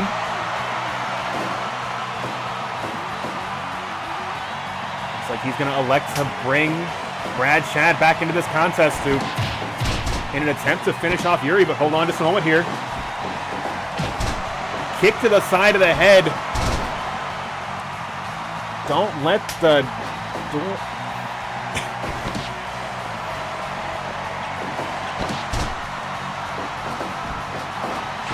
Sliding dropkick once again. But hold on, blazing tornado!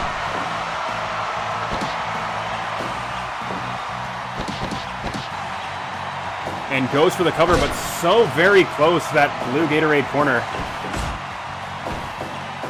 Yeah. And Northern Light suplex cover 1, 2. And Yuri unable to make the save, but Harada is down.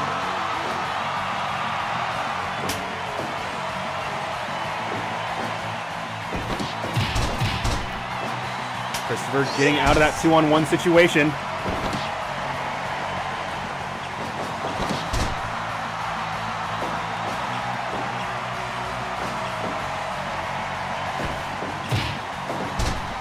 Big dragon screw from London, and both competitors down. All 5 of these competitors have been in the ring for so long. An elimination possible at any moment, and looks like both Yuri and London had the same idea. Neither competitor able to hit their mark. But the man advantage working for the champions. 3-on-2 right now as they hit 3K in the center of the ring. That flapjack facebuster, and this double armbar could be it, as Christopher unable to come in and make the save, but Yuri still fighting it out. Big powerbomb 2. 3-count fall, and Christopher all alone against this team. Shoot. Big vertical suplex from Christopher, and Christopher now calling for the finish of his own. Going high risk. Diving elbow, just buries it in the chest of ZSJ. And an impaler flattens him, but it's such an uphill battle. Cover 1, 2. And 3-on-1 odds working against Christopher, but hold on, flying knee bar. But it is going to take more than that to submit the submission specialist, the noodle man that is Zack Sabre Jr. Yes! And flying roll up, and this could be the end for the New Faces team, and it is.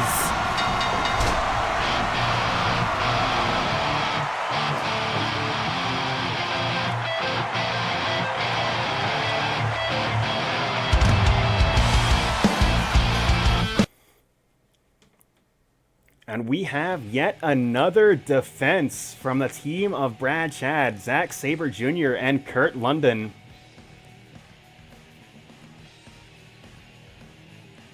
But this will certainly not be the last time we see any one of these competitors,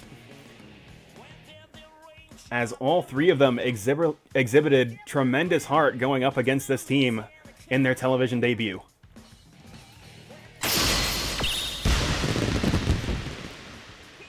Can certainly agree with that. The roll-up, most over move in wrestling.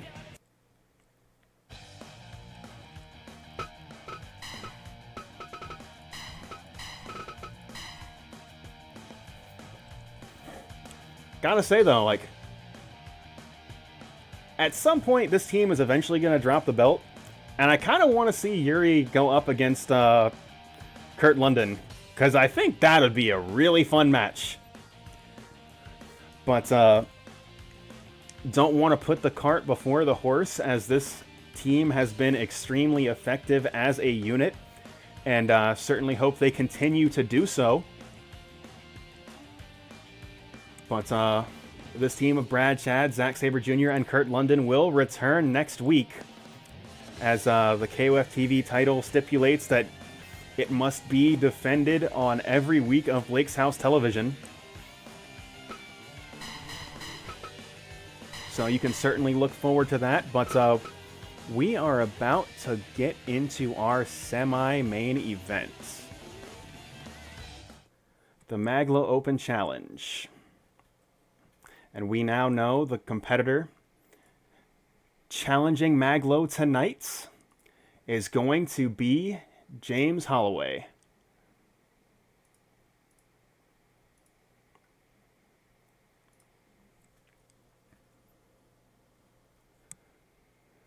So let us go ahead and get into that match right now.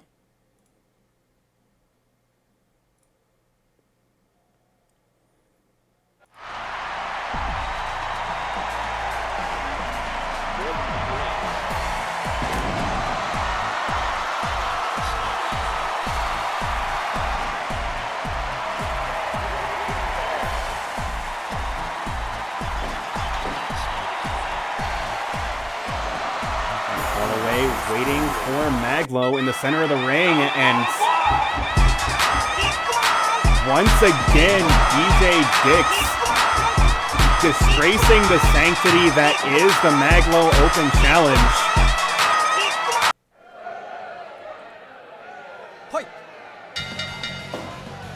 And Holloway certainly getting more than he bargained for in tonight's contest.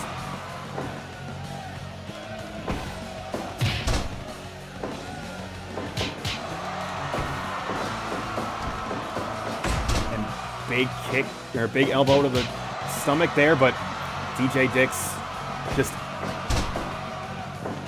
an unstoppable force in the world of professional wrestling.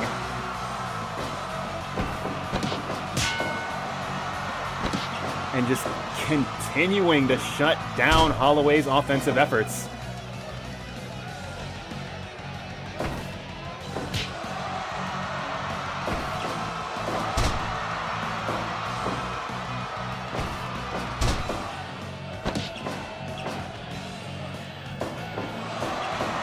And big airplane spin from the doctor himself. DJ Dix sending Holloway to the outside, standing tall in the center of the ring.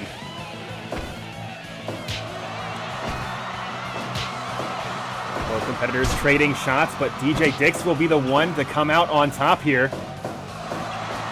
And once again, just applying that giant swing, launching Holloway into that blue Gatorade corner. Flying hip attack, and again, just showcasing his physical dominance over the course of this contest. Back switch, and devastating stunner here. But Holloway undeterred. Figure Holloway just grasping at anything he can to stop DJ Dix.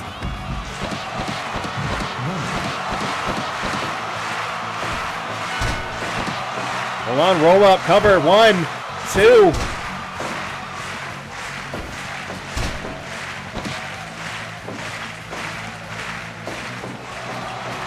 And once again, going to that patented airplane spin, and this time you can see Holloway's head just bounce off that bottom turnbuckle. 5 minutes gone. Hold on, DJ Dix hitting the Mag.Lo driver. And it was nearly enough to put Holloway away.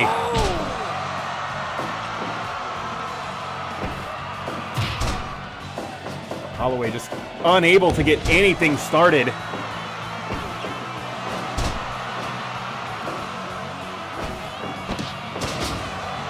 Hold on now, Holloway looks like he's starting to rally here.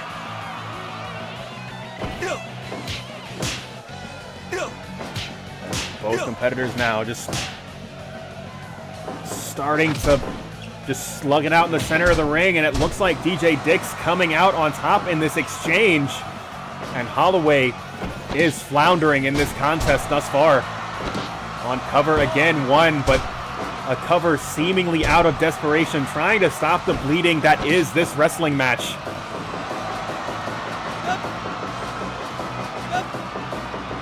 And DJ Dix once again just making a mockery out of Mag.Lo's greatest hits.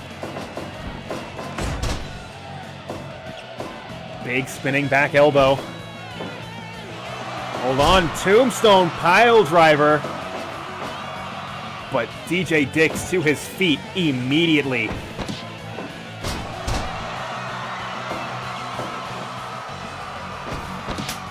And hold on now, gravity squeeze. Just trying to crush the skull of Holloway, but Holloway scrambles to his feet. And once again, another tombstone pile driver. Thought he might be setting up for that Persona 450, but thinks better of it. Goes for another cover, 1, 2. And still not enough. Big backdrop from Holloway. And Holloway once again just grasping at anything to slow DJ Dix down. DJ Dix almost like a figure from a horror movie just slowly creeping towards you. Just an unstoppable force. 10 minutes gone. But Holloway spin out powerbomb. And big body splash springboard off the top rope. And Holloway may have found his voice in this contest. And just as I say that, big Samoan drop from the big man that is DJ Dix.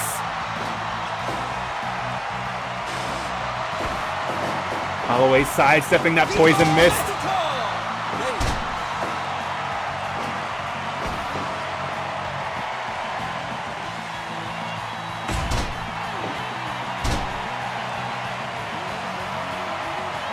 And both competitors giving each other their all, but not quite enough to put one another away.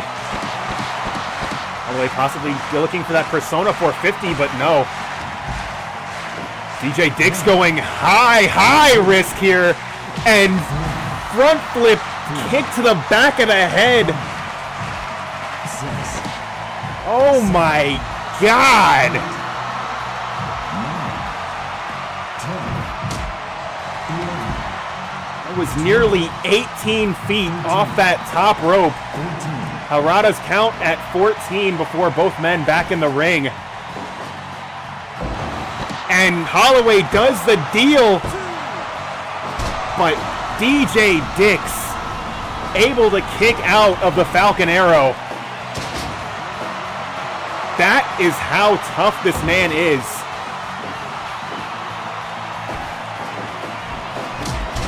And big flying hip attack from DJ Dix, and Holloway once again is on Dream Street.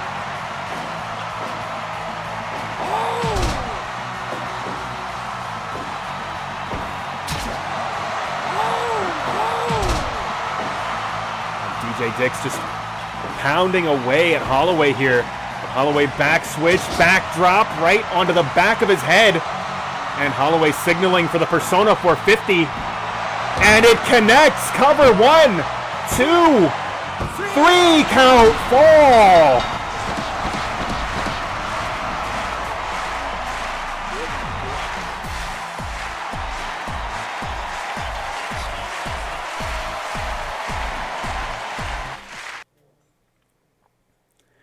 And Holloway just shocking the world.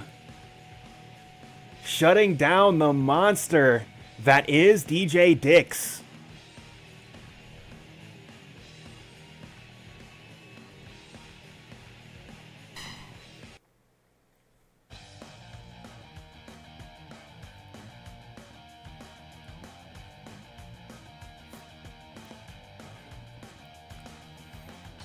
But let's not get too far ahead of ourselves. We do have one more contest left on tonight's show.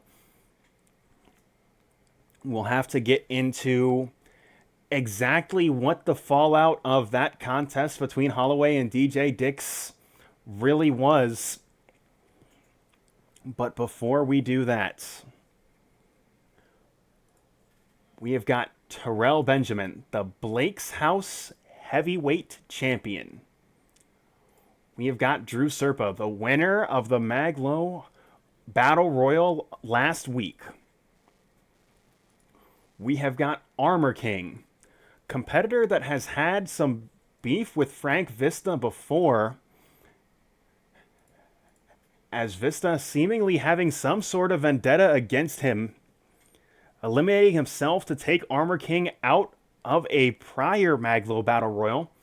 And of course, we have Frank Vista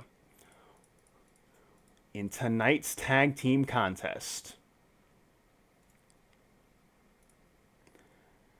Now, Armor King and Frank Vista both competed in the Mag.Lo Battle Royal. We will have to see if that is a factor going into this match. But let us go ahead and get into this contest, and we'll see exactly how that plays out.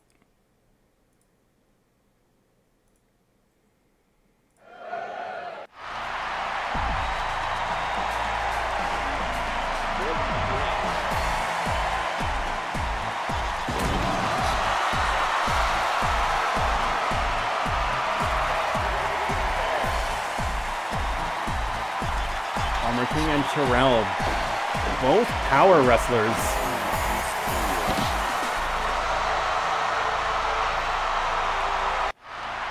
And then you contrast that with the wrestling style of Serpa and Vista. Both more traditional grapplers, more along the lines of Olympic-style wrestling, although Vista certainly a submission grappler as well.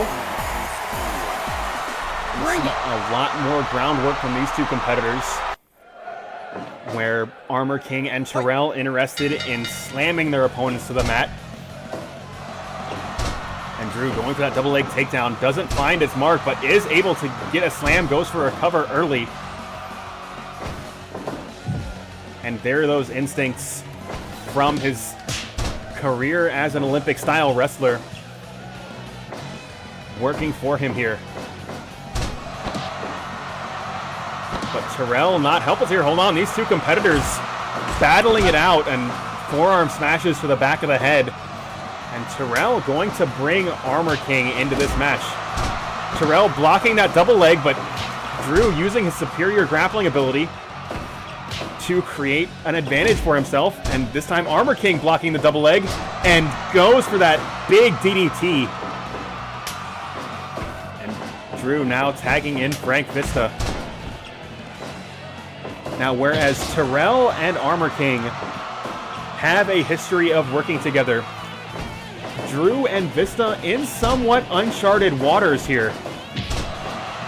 That may be a factor in this contest.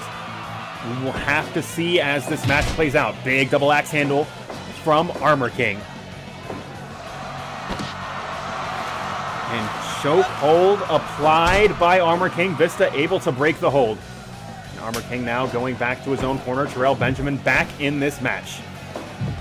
And it looks like Vista is determined to get somebody in that blue Gatorade turnbuckle, but those 2-on-1 odds just prove to be too unfavorable for him, and he tries to bring this fight back into that orange Gatorade corner. Hold on, double vertical suplex, and Terrell crashes to the mat outside. And Drew Serpa standing tall in the center of the ring. Terrell hitting the ropes, lifting that boot high into the face of Serpa.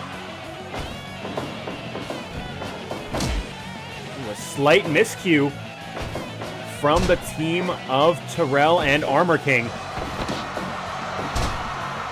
Serpa now rolling through.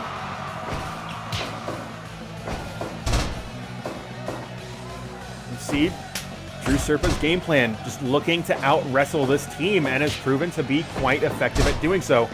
Measuring his distance with those palm strikes, trying to prevent the other team from being able to really get started.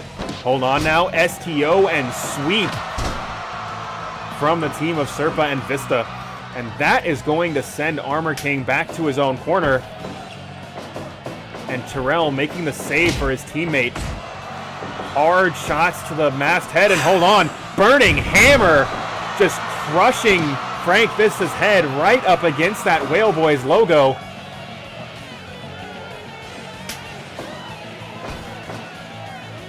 Whale Boys, one of our sponsors, you can find at twitch.tv/ALXice.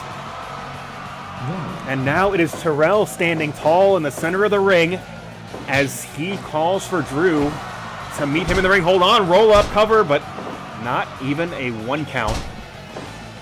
Goes for a flying roll up, doesn't quite find his mark, but ooh, went for that running double leg, but blocked, but transitions into an armbar.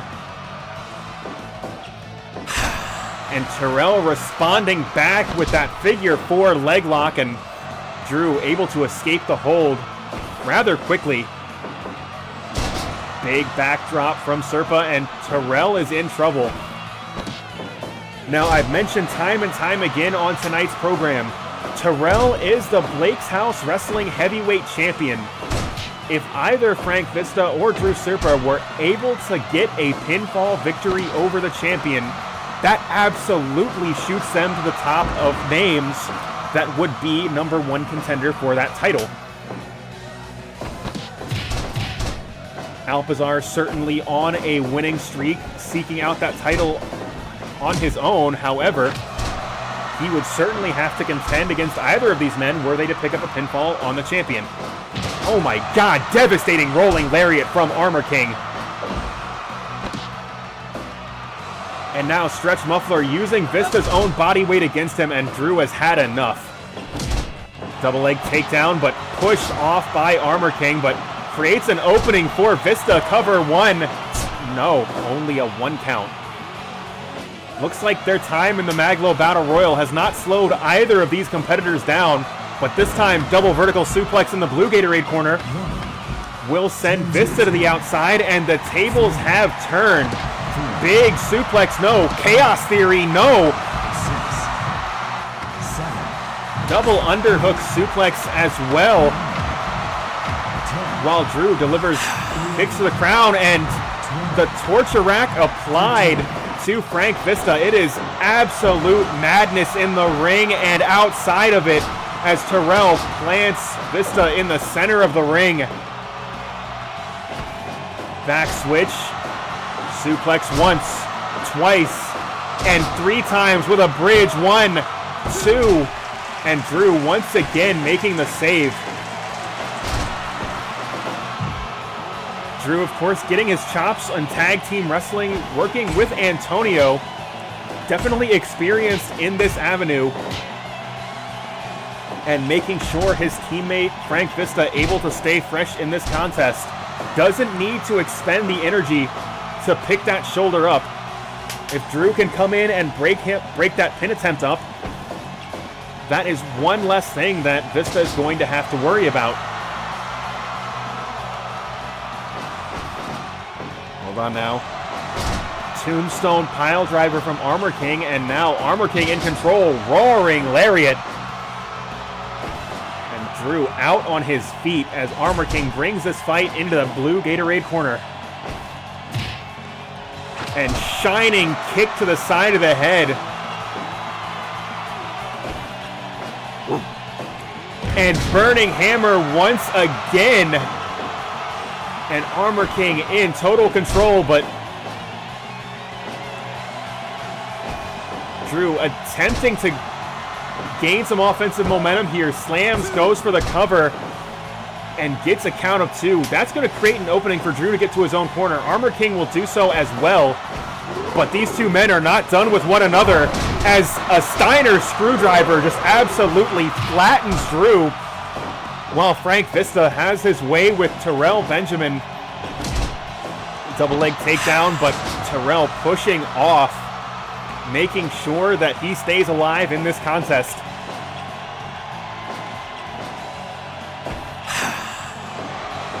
And of course it's back, the Enforcer's back with the torture rack, but Drew with the save.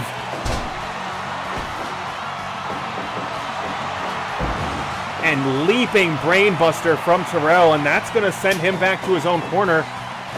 So Armor King and Terrell able to press that advantage. STO and suplex flattening Frank Vista.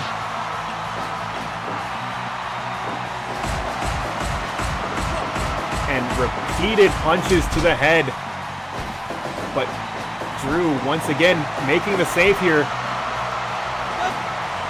And Vista trying to choke Armor King out, but Armor King able to power out. Sidesteps that kick and gets back to his own corner, and once again, the shoe is on the other foot. Double vertical suplex is going to send the legal man to the outside. Terrell connects with Emerald Flosion as Armor King Tombstone pile driver on the outside. And it looks like the team of wrestlers, the Orange Gatorade competitors, in control, but just as I say, that momentum has shifted here. Harada's count at 16, 17, 18, 19. Oh my God, that was nearly a count out victory for the team of Frank Vista and Drew Serpa. And Burning Hammer is going to send Drew to the outside. It looks like Armor King going for some sort of dive, but was distracted by Vista, and another Burning Hammer. Just such a devastating maneuver, dropping somebody right on their neck. And that palm strike You could see the fatigue set in on Armor King here. That palm strike was enough to put him down. Double leg takedown, but Armor King, out of desperation, able to power out of that mount position, able to get back to his own corner, and that is going to send Drew back to the orange Gatorade corner. Terrell now in control. Forearm smash just flattens Frank Vista. Oh, now Drew going up top. Flying elbow buries it into the small of Vista's back, but Vista, he's still ready to go. He is to his feet first. Emerald Flosion plants him onto the mat. 20 minutes gone. And big body press, but too close to the orange Gatorade corner. And Drew just buying some time for Vista to catch his breath. But another forearm smash will change the course of this match. As Terrell trying to bring this fight closer to his own corner, flashing elbow, but both competitors to their feet immediately. And Vista able to cut Terrell off, prevent him from making the tag, but Terrell, a knee to the gut will create an opportunity for this team. And Armor King sizing his opponent up, trying to figure out what he wants to do. Steiner screwdriver, but Vista scrambles to his feet on pure instinct, able to get to his own corner. He's possibly setting up for the screwdriver once again, and hold on, Drew reverses. Able to score the reversal when it counted. If Armor King connected with that screwdriver, that was almost certainly it. I don't know how much more Drew had in the tank, but he was able to gain wrist control and reverse that suplex position, turn it into an armbar, and turn it into a victory for his team. And what a match.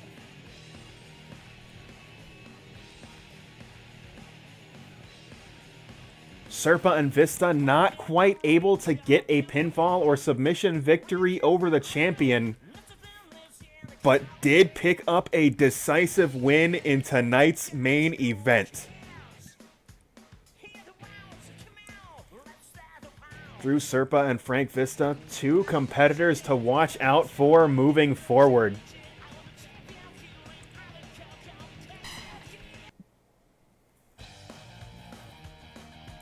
But that will conclude the main card of tonight's show. Of course, stay tuned for the bonus match while I hang out with you guys in the chat.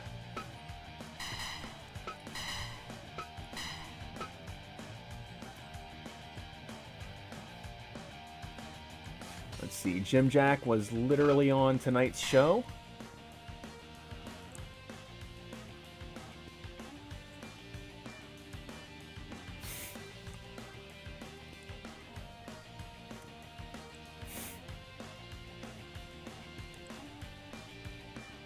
Well, Drew, you certainly stuck to your plan to out-wrestle this team, and it worked.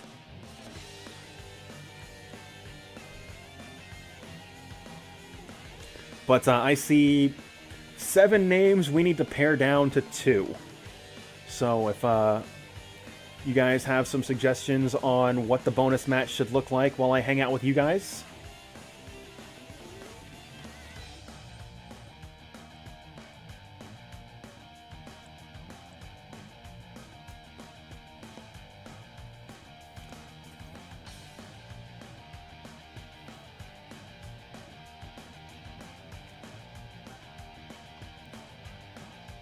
All right, Uncle Eddie definitely in this match. I am very okay with that. I'm okay with it being Lance Cobb and Eddie.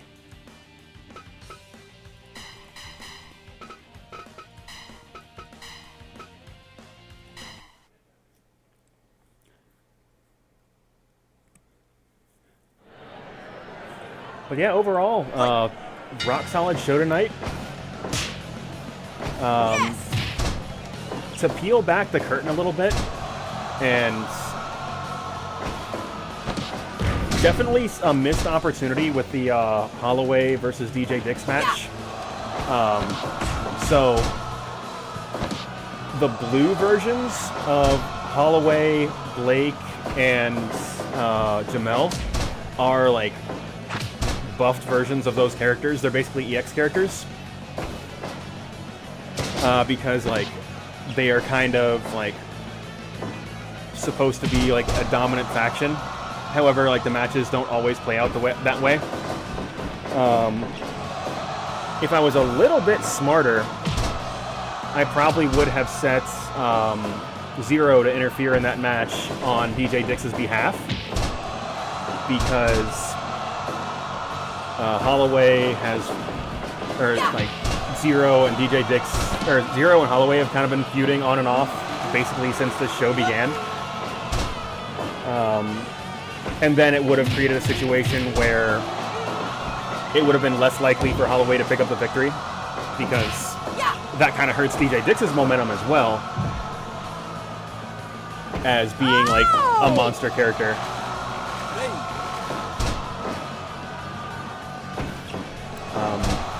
It's funny, like, writing a weekly wrestling show.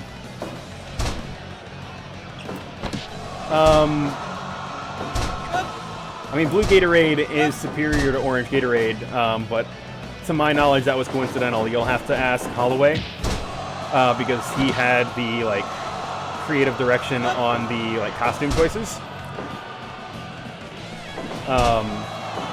So I shit on WWE a lot as a program because it is very poorly written and very poorly produced. But I have made a lot of the same mistakes, inadvertently or otherwise, that WWE tends to make. So I had like a 10 or 15 week build-up for Terrell, and created him and like turned him into a superstar that like the audience was really fucking excited about. And then he was off TV for like 8 weeks for no real reason. Which is basically how WWE treated Kofi Kingston, Becky Lynch, and basically anybody that is not like their chosen guy. Shit, Rusev too, although Rusev never fucking won anything. And then also like, alright, cool. You get this monster character that's supposed to be extremely intimidating, like a Bray Wyatt, like I'm trying to think of like who else is like a monster, so to speak, in WWE like in the last 10 years. But then they fucking lose, and you don't give a shit about them anymore. And I have just accidentally done that with DJ Dix. So it is just amusing. Just like, oh, I am making the same mistakes that the company I don't like makes.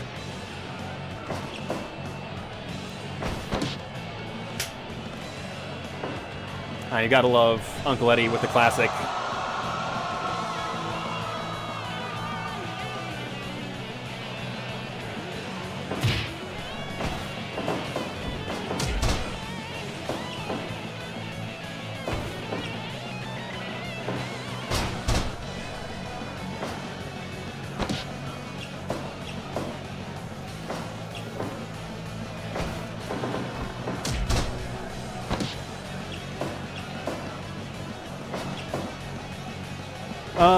So the UI does not change at all, but also like it would be a little bit difficult for me to like play and not have it be obvious, just like how the characters move, because I'm going to be less precise than the game would.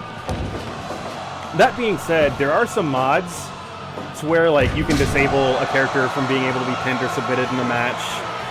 And GK has been kind of riding me about, hey, you should install some mods that'll make like the user experience better and give you more control over the action.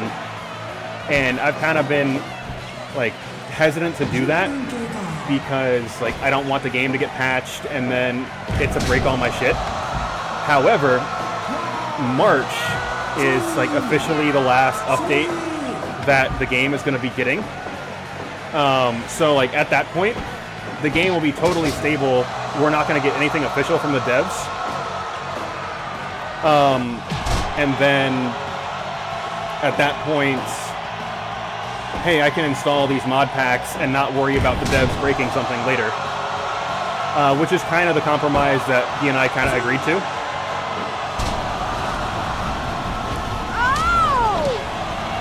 that's definitely an option also, of just like doing pre-recorded stuff, and like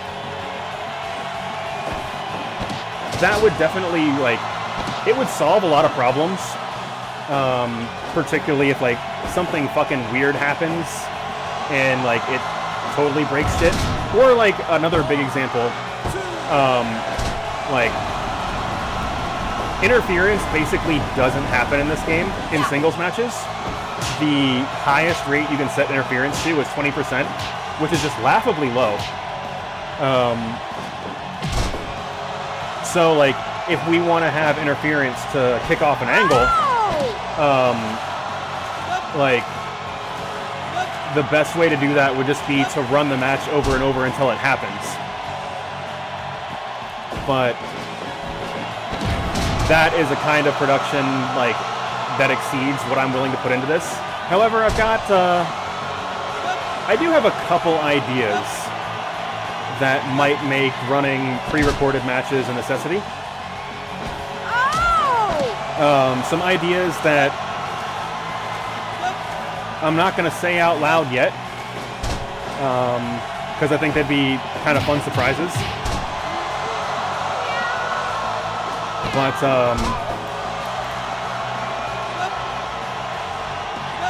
I don't know, we'll see. Like,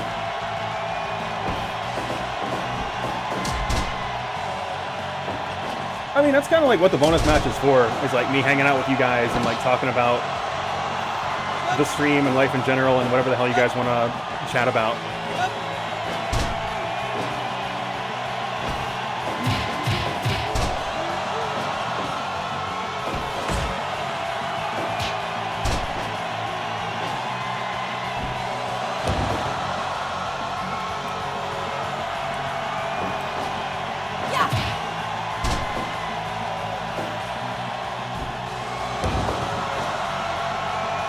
Surprised Guerrero doesn't have the like leap to the top turnbuckle. I'm also surprised he has not done the frog splash, although that's got to be it right there. 2, 3.